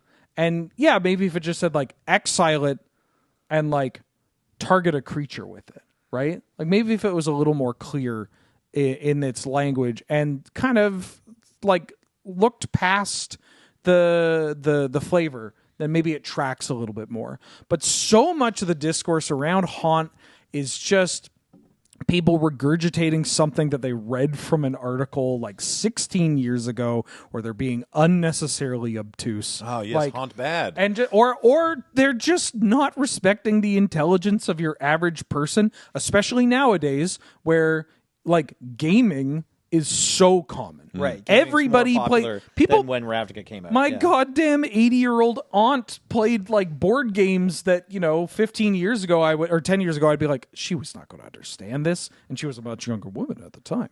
But like, or have the patience for it. People at least, get right? games. Yeah. They understand games. Humans inherently understand games. They will understand it. And like, even if they have a question, and this is a big thing you see from the armchair like game designers. I understand that we are in chairs, but technically, as far as the Canadian government's concerned, I do participate in game design, so I feel okay saying this. It's okay to have a single instance of like, wait, what does this do? Sure. That's not a nail in the coffin. That's called learning. Also, the coffin is empty because you exile the creature. Because I haunted the card. All right. You I want to made haunt a at long C. speech. Great. I C wanna is haunt at fine. C. I'm into C. Great. All I need to do is just not shut up, and I can get whatever ranking I want. You just Oh no, he has figured out he has too much power. just filibuster the keyword Not ranking. C. You can't get C anymore. You feel- love C. These are all yours. I feel like the Dr. Manhattan of keywords. Wave my hand and just land home is in D tier. it didn't kill Wheeler. It won't kill me. Yeah. All right. Well, how about this? That's similar to when we talked about banding, but how about what is considered a modern take on banding, according to the wiki? Enlist? Enlist. Yeah, exactly. This is from Dominaria United.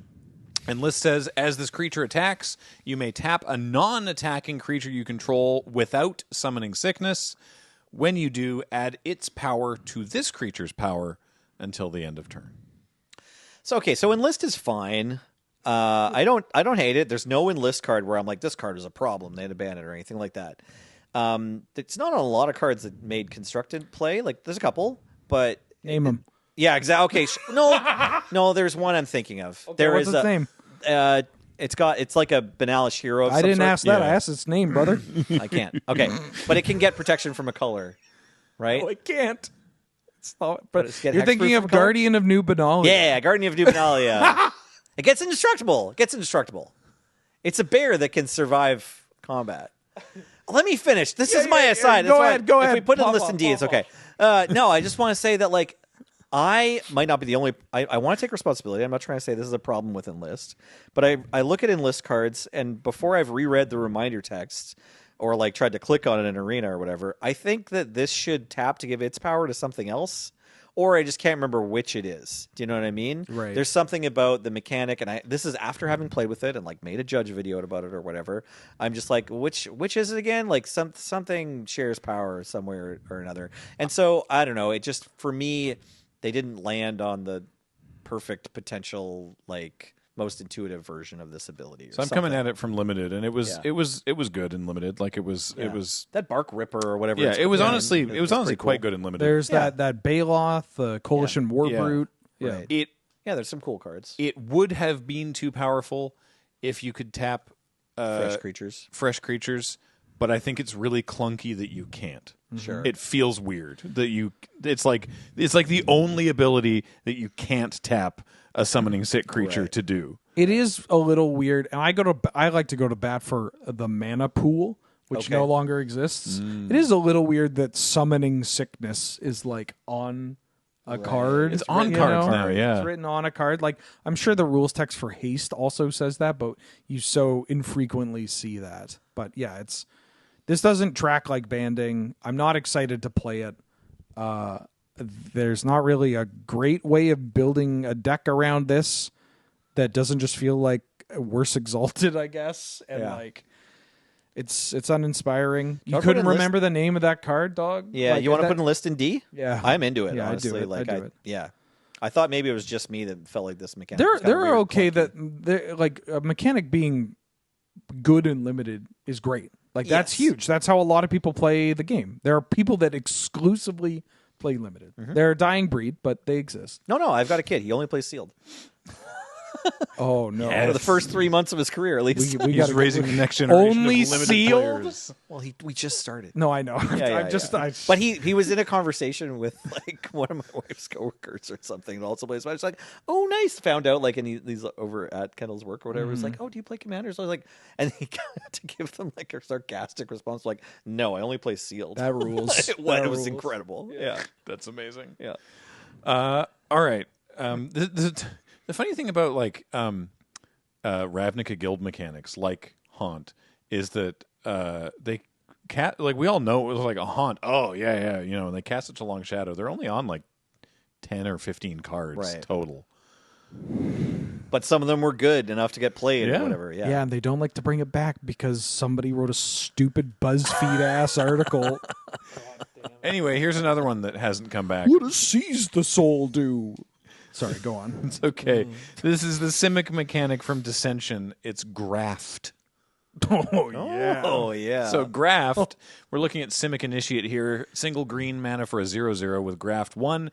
This comes into play with a +1/+1 counter on it, and whenever another creature comes into play, you may move a counter from this creature onto that creature. James, do you mind pulling up the old hat rack for us? Oh yeah. What's hat rack? Vigian Hydropon. Vigian Hydropon. Vigian Hydrofawn? Hydropon. Pawn. Okay, yeah. Like I don't know what either of those words mean. The hat rack. But I've remembered the name of this thing. What the hell is that? It's a plant mutant, 0/0. And I remember reading in development, originally it couldn't attack. Like it was like a wall, right? It's like 5/5 wall for 3, but you can put the counters on everything. And then eventually they were like, let's make it not be able to block either. Yeah. Or it was like a 2/2 or whatever, or 3/3 or something. It's just but now it's Graft 5. It's a 5/5 nothing. Yeah, it's your hat rack. It's a hat rack. Yeah. You can make it lose abilities so it can attack. Like you can hit it with the Frogify and beat down. But no, it's just this creature just waits until you've played 5 other creatures after it. Hell yeah. And then you win.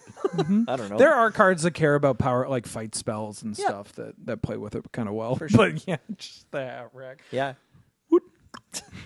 I'm off to work. This ability what do we think about walked Graft? so that backup could run.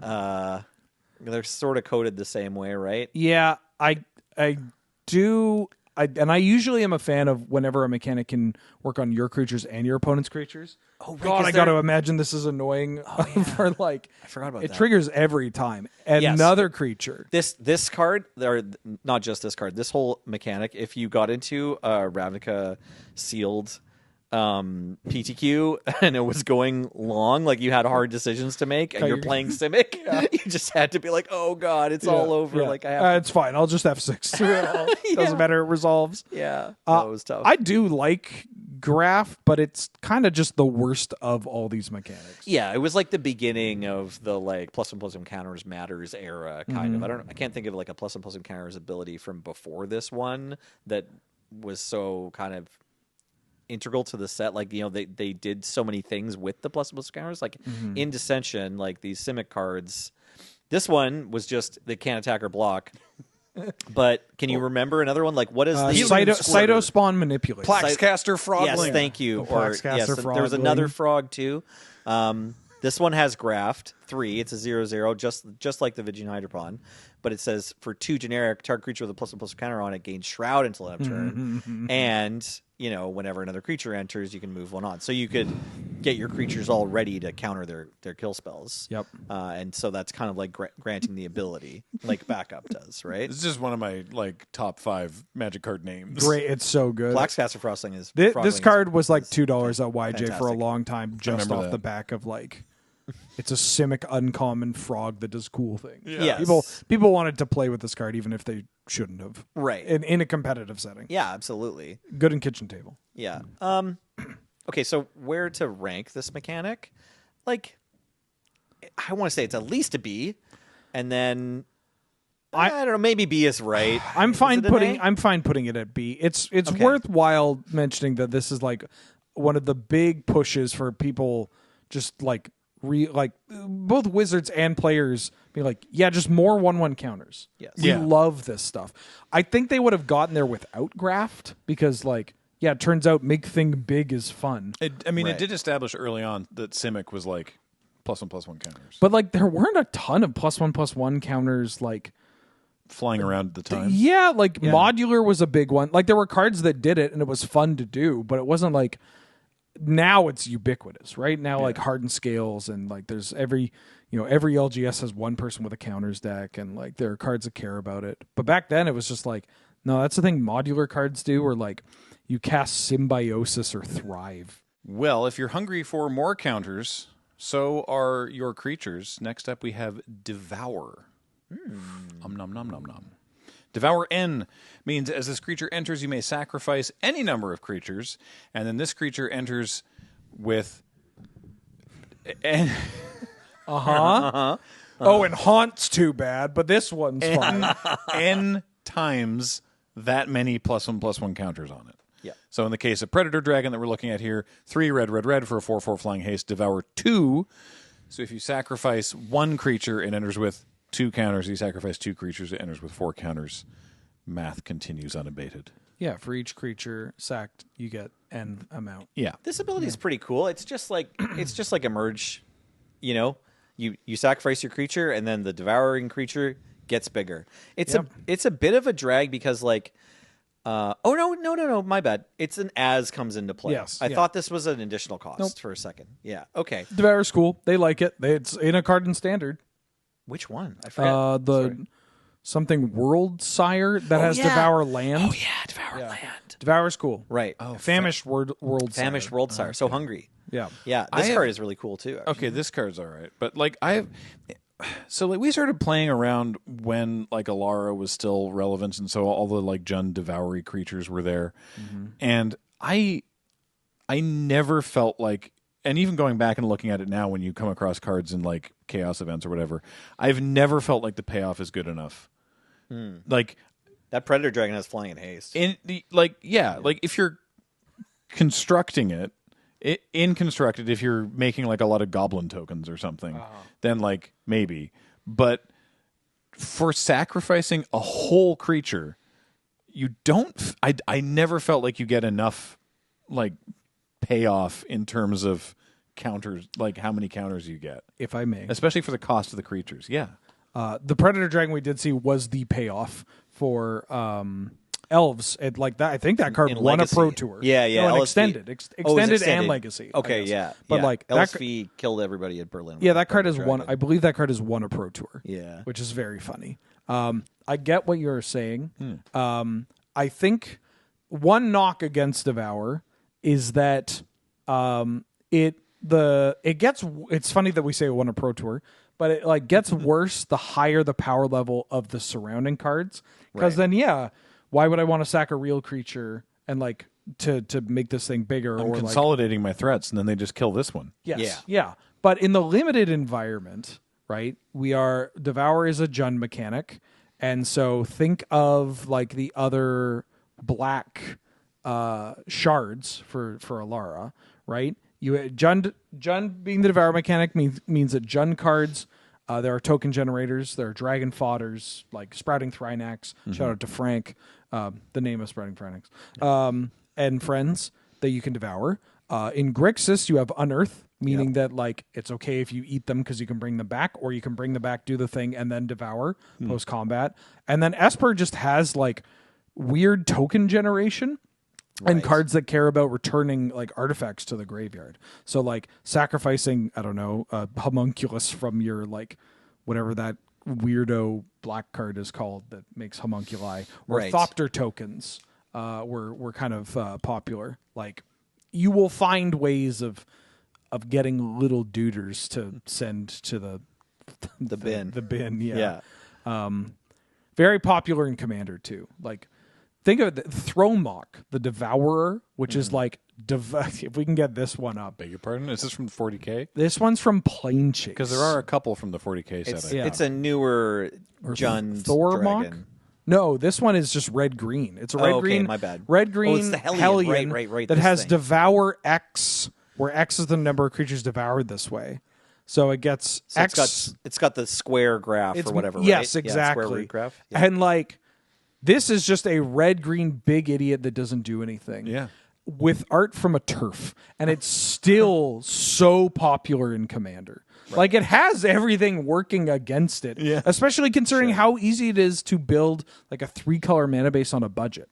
And yet, Throwmock persists. Okay. And that, well, not actually. Not persists, but it devours. It's like... Keeps devouring. It's a cool mechanic. It's a fun mechanic. It's one that they do dish out in kind of like the split second, what's the word I'm looking for? In like occasional flavorful ways. Nostalgia. Yes, yeah, it's a cameo mechanic sort of thing, which is kind of cool. Or if they haven't done it recently, it has that vibe, right? We saw it with the World Sire. Yeah. They show that you could devour different things, not just creatures, and that's really cool. So I think like hitting the limited audience and hitting the limited audience, the Commander audience, and then having a Pro Tour win, kind of, you got to put this at B at the very least. Yeah, I think B is totally fine for this one. It doesn't really have any crimes. Like there's no cheating that you do with Devour. Like, and none of the cards they printed have like then you devour this to do that, and then you pop off. Like, it's fine. I was wrong about and it's 40K. Fun. Devour's a fun mechanic. It's cool. I was wrong about 40K, but they did print a Hobbit that eats food. Oh, the Devour. The Feasting big Hobbit. Sorry, can we get those big grippers on the screen? From 40K, the Hobbit. Oh yeah. Proud feet. Yeah. Those cards are really good. Uh-huh. And there's also there's another one from Lord of the Rings, but there's also the ravenous Tyrannosaurus from Jurassic Park. Has Devour as well. So it does. Wow, that's pretty cool. They get to use it for all kinds of stuff. All right. This thing's got like first strike trample or something. Like kill your thing and then also dome you for dead. Yeah. What the first hell? to strike with trample. That's what they call this, right? When you attack and deal damage to any blockers, they call that first to strike. I've heard it. I've referred to it right? that way. Yeah. It reminds me of Ashmouth Hound. Right. Yeah. Exactly. Yeah. Okay. How do we go up from there? Simply escalate. Escalate. Let's escalate. So this was from Eldritch Moon. Yeah. We're looking at collective resistance here. 1 and a green with escalate for a green. So you choose one. It's modular. You choose one or more, but for each more, you have to pay the escalate cost. The escalate cost is different on every one of these. So in the case of collective resistance, destroy an artifact, destroy an enchantment, target creature gets hexproof and indestructible until end of turn. So 1 and a green, you can do any one of those.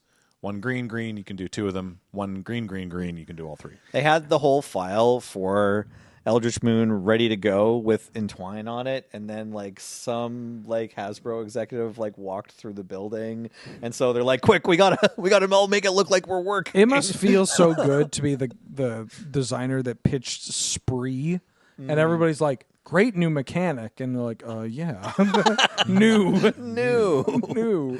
I like Escalate. It's fun. Yeah, yeah. I mean, I love Kicker. Like, I play Magic. Like, it's fine. Like, these are good cards. I do it's think just not really different. I do think this is a more interesting. Like when we talked about Entwine, we talked about how just like, nah, dog, you entwine every time with like almost every time. Every time you entwine. Yeah. And These are more like modal spells. Yeah, this is more interesting to Yeah. me.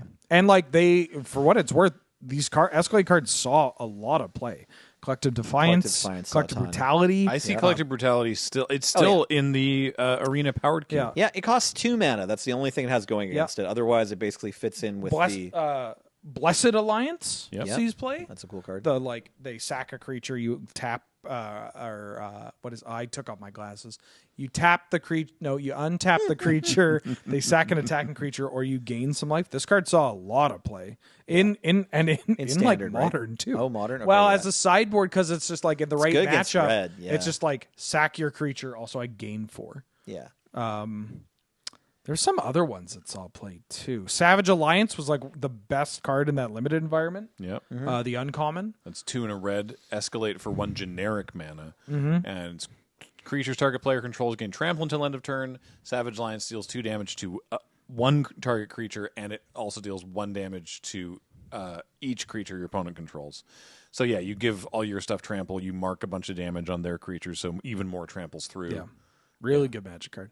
I like Escalate. Yeah, I like Escalate. Is it A? I think know. it's Is A. it an S tier I think ability? it's A. Okay, The only knock against it is it's like they just haven't printed enough of it. You know? Sure. Well, I want to say there's a bit of a knock against it in like how many ways can we really split up Kicker? Like if it's like really derivative. Yeah. It's okay to say like, hey, this is very obviously just Kicker. Yeah. But that's okay. Right. It's cool. Yeah, Escalate's good. I'm trying to get a handle on how we feel about alternative casting costs based on the previous episodes. I mean, But if the ones that alternative you casting have to- cost doesn't involve mana, I'm usually a little bit nervous about it. Yeah. / maybe it's a problem. What if it does make the mana cheaper, but you have to work for it? How hard is the work? Your opponent has to have lost life this turn. Those ones are Is it generally Spectacle? okay. Spectacle. Love it. So S- Spectacle. They're generally okay. Yeah. It might be S tier. This is the Rakdos mechanic from Ravnica Allegiance. We're looking at Blade Juggler here, 4 and a black for a 3/2, and when it enters the battlefield, it deals 1 damage to you and you draw a card. But the spectacle cost is 2 and a black. So if your opponent's lost life this turn from any way, like a burn spell or combat or the creatures that deal damage without getting into combat, then it only costs 3 mana for a 3/2 that deals 1 damage to you and draws you a card. And that's the only way I ever want to cast Blade Juggler. Is really? I mean, The 5 mana, 5 mana is okay, but I love Blade Juggling. Yeah, I'd prefer to pay it for 3, but like this card especially, if you drew this late game, you're top decking, and I played it playing this for 5 is not the end. Yeah, no, it's not the end of the world. But, I just like it a lot. Like Spear Spewer, Blade Yes. Juggler, let's go. Oh, Drill yeah. bit. Yes. Tuna for the bit. Drill bit is so cool because drill bit is just a hand attack spell. 3 mana, they reveal their hand, pick an online card, discard it. Spectacle for a single black. You want to play this before you attack to make sure you're not going to get gotcha'd. Or they won't have, they won't have a pump spell, they won't have a flash creature, whatever. But you obviously want the cheaper cost, and so like, How are you going to do that? Maybe you'll risk it. Yeah. I don't know. Is it worth risking it? That's cool. It is cool to be like, hey, you going to risk it? You going to take a chance? People love taking chances. And like sometimes, yeah, it just works. And you're like, oh, thank God, hand attack you. Sometimes it doesn't work. And you're like, oh, well, now you have 1 fewer card. So maybe my drill bit's easier to select or whatever. The most popular one of these cards is Light Up the Stage, and that one, when it's working, it's quite powerful. But as the opponent, my opponent like domes me with a spell, and then casts Light Up Stage, and then domes me with 2 more spells immediately off the top of their deck. It's like, sure, I just died, but Yeah. it doesn't usually feel that bad. I don't know. Yeah, It's a good mechanic. I don't mind that they're cool. paying less mana. I would love to see Spectacle. The only downside is the name is very specific to not just Rakdos. They're putting on a show. Yeah, exactly. So like you could imagine some like green cards of like my big creature has taken a chomp out of your life total. Now this is cheaper. And then but it's not a Spectacle. Yeah, right? Like that's my only knock to it. But I think you could put it at S. I love Spectacle. Mind you, I loved Rakdos in this draft environment. Yeah, no, it was fun. Unless you want to put it at A. I don't want to put it at D. We have 3 mechanics left. Hey, Yeah. let's risk it at S. Okay. Let's put Spectacle at S. It's Yeah. cool. It incentivizes Honestly, attacking. When they let you cheat on mana and you don't feel like the game is broken, that's kind of a win. Like that's a pretty big win for the designers. So congrats, Spectacle designers. All right. Well, I don't think we're in. I mean, maybe I'm way off base. You're going to tell me that I'm wrong, but I don't think our next mechanic was one that was desperately in danger of needing that S tier slot. But maybe you just really love flanking. No. I didn't think so. I've brought up flanking a few times in reference to other mechanics. Yeah. So flanking is whenever a creature without flanking blocks the creature with flanking, the blocking creature gets -1/-1 until end of turn. That's it. It's not flanking N. So it's just -1/-1. Yeah. Just going to look up when the last time they printed a flanking You can put card. multiple instances of flanking on a creature, and they recently Commander 2016. I want to say that card, like, or maybe it's. Hold on. Is it from Tibet? Sorry. What's the one that gives flanking to your other knights? Is that a newer card, or is that from the 90s? I think that's an old card. Okay. You're talking about Sidar Kondo Sidar Kondo of Jamura. of Jamura, which is most known for partner not flanking. Right. Or the evasive ability that it has, Creatures which your is opponents also can- an 11-year-old card. But yeah, that's the most recent time they printed a new card. with Interesting. So the last time they did this was 11 years ago. Mm-hmm. It's not the most noticeable part of the card, the most noteworthy part of the card. Right. And also, we haven't had a flanking cameo. Oh, okay. They didn't put a single flanking card into Marchman Machine. Hey, I thought maybe there was one. Really? In that So set. are you telling me that in the set where they brought back horsemanship that was about knights, which maybe had cards with flanking, they didn't want to do a fun little new card with flanking? All right. Wheeler's being extremely coy. Let me give you the ups and downs of flanking. Okay. Flanking incentivizes attacking. That's cool. This is the thing it has going for it. This is good. We love all these mechanics that incentivize attacking. It doesn't do anything except when you're attacking. It makes your creatures with flanking have an easier time attacking. They get to make attacks that they otherwise wouldn't without flanking. Then for your opponent, flanking feels a bit like fear and intimidate or whatever. It's like you either have a way to stop the flanking creature from hitting you or you don't. It's not usually worth the cost. Like the cost is tremendous if you have to just chump block or worse, like lose your creature before the combat damage step or whatever because it just dies. It's like super chump blocking, you know. So it feels pretty bad. But how often? I am agreeing with you. Yeah. I'm saying like when it's super jump block, like your thing was already dying. Yeah. So flanking didn't matter. Well, it's like Kinda. Yeah, no, you're right. It's fine. Yeah, it's pretty much so. I said chump, but I guess I was trying to say like you can't put a 1/1 death touch in front of a flanking creature either. So it's like a little bit different, right? Where some blocks that like they're actually trades, but they look like chumps or whatever. You know, they turn into chumps. I just think it's worth noting that in one of the earlier unsets, specifically on a card as of recording today that was printed 22 years ago, they put flanking on a card called Old Fogey. Oh yeah. To reference at the time in 2004 that it was an old and bad mechanic. Yeah. Right. That probably shouldn't be printed on cards. Flanking kind of came back as Bushido. Like Bushido, I know we said that about Rampage too, but They've just Bushido covers both. They've of those figured abilities. out better ways of doing flanking. Yeah. It doesn't play that bad, but it's just so it plays bad enough and doesn't matter half the time and isn't exciting and Yeah. That's the thing. It's like they didn't bring it back for the Knights deck. they did. That's the wild. Knights deck that had the callback to old crap, and they didn't bring it back. Yeah, The it's Sidar Jabari No, deck? the Yeah. mom. Oh, yeah. Or yeah, sorry, Yeah. Sidar Jabbar. Yeah. Yes. I got my Sidars mixed up.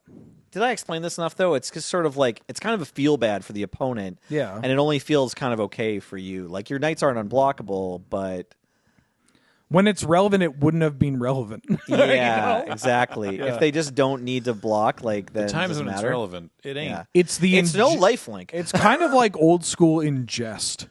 Right. You know? Yeah. Where it's just That's a funny comparison. Yeah, it just doesn't matter, man. Right. Ew. Yeah, okay. I'm okay putting it at D. I'd rather put it at like C because this is not like a terrible mechanic, but it's certainly more of a D mechanic than an A mechanic. All right. Well, then our last mechanic on the day, again, also a time of recording, very recently coming back in Lorwyn Eclipsed. It is Changeling. Oh, yeah. Yeah. You don't mind this at A? I don't mind it at A. What does Changeling do, Graham? This card is every creature type at all times. Nice. It has an ability on creatures that just says it's all creatures. Characteristic defining ability. Really great for limited. Like an incredible lubricant for limited, especially decks that are like trying to figure out what they're doing. Yeah. Is it lets them do that, but also so it either lets you like commit fully, or if you're like, oh god, my deck is half elves and half fairies. And it's like, no, this card just lets you do both. Very enfranchised terminally online players primarily dislike Changeling because they feel like it's a cop-out. Okay. Right. Like you're building. If I'm coming up to you and like, hey Nelson, you'll never guess what I have. I have a brushwag typal deck, and you're like, yeah, exactly. You go, and I show you, and it has Brushwag, Almighty Brushwag, and then every other every changeling in the world. Right. And you're like, right. Oh. Like it's not. You got me. I'm not I committed. thought you were going to show me 20 new. This feels like we're doing an anti-Donna sketch or something. For some reason, it's like, what? He put changelings in instead of brushwag cards. How did 40 he do brushwags? Exactly. But like, that's just us being sick freaks. For most players, they're like, oh, cool. I can play this changeling in my horse deck. Or I can play, like, this is a changeling, which means that I could play this in my pre-existing elf deck, or maybe I could play it in a goblins deck. Like, it's just... You probably think I'm a pretty decent deck builder, but actually, in Standard, I played Crucible of Fire and a pile of cheap changelings. And I liked it. It was fun. Okay. Yeah. I never thought that of you, man. There you go. If that makes you feel any better. So much better. You played Kithkin when Fairies was on the board. I was brand new at the time. Okay. Also, I got to a top 8, even though the room was full of fairies. Mm-hmm. So how do we feel about where we've landed at the end of the episode? Well, I actually do like the Spectacle ability more than Changelings. I think Spectacle gets to stay in S with this set, right? Yeah, like, is there anyone else that you want to kick out of their rank to be S tier instead of Spectacle? I mean, I have there's like 2 changes I would want to make, but I think this is fine. Yeah, I like this. Is Graft or Devour cooler than Changeling? Crew at B, I think, is still correct. Again, it's hard to evaluate Changeling because we don't care as much. Right. But like we are not the we're majority. The ones ranking. Yeah, but we're the ones ranking it. It's fine. I like Changeling. Changeling's good. I think Changeling at A tier isn't a problem. It's just the last, we didn't really get I think Changeling is closer to hybrid mana. Yeah. As closest to hybrid mana as a mechanic you'll get, thinking about how much like hybrid helps out your draft environment. Honestly, these kindred strategies have a lot going against them. It's okay for them to get a little bump. And I know that all the constructed like commander players, especially not all of them, but many players, like terminally online ones like you were talking about earlier, are like, well, that's cheating. You can't play that in your X deck because it's not doesn't say elf on the card in the name or whatever. It's like, yeah, okay, sure. If you feel like that, that's fine. But honestly, just have fun. Play your Magic cards. Yeah, but you don't work a real job, dog. Like you are at like a computer and you're like supposed to be working, but you're actually just on EDH Rec and Scryfall for 6 hours. Like you're average. Yeah. Yeah, I mean, just to be clear, I'm talking about myself as well. But like, like most people are like, Changeling. Oh my god, it's a goblin and a soldier. I can play this in both my decks. gets both. That's cool. Or it gets pumped by both my lords or whatever. Yeah, exactly. And also, except for the weird ones in the Modern Horizons 2 thing, they're all like funny little guys. Yes. The artwork is incredible. Yes. Jello Moose. Jello Moose. Yeah. Love Jello Moose. Yeah. Can you bring up Game Trail Changeling, James? But also tell me what your 2 swaps you want to make are. Maybe I'll agree with one of them. Well, I just want to look at Game Trail Change. Yeah. Oh, the Jello Moose. There's a new one that is The little guy. Oh yeah, there's a bunch of great ones in this set. I think my favorite one is Explorer? no, it's the bird that's like, huh? It's like a bird in a flock. And Okay. it's just like mogging the camera. Oh, nice. It's so cute. I haven't seen that one yet. What I love, it's like great. from a lore perspective, this is how they look. Like they're Right. not actually that great at the disguises. But apparently, like they still Like, do all the Kithkins and Boggarts just know that they're changelings or whatever? Yeah, but the thing is, Oh. apparently, changelings on Lorwyn are just like inoffensive, harmless guys. Yeah. That just like they're like, oh, I'll do this shape now. Oh, it's an emu. Or And- okay, Like an okay. ostrich or It's like a big bird. I was imagining like a duck. Flock imposter. Flock yeah. imposter. imposter. Huh? But apparently, like even animals, like these birds, they just accept them. They're just like, oh yeah, cool, you're one of us. Why not? That kind of tracks, right? Like cats don't see us as like human. They're like, this is this weird large cat that feeds me. Yeah, right. right. Like, Exactly. They just they're cool with it.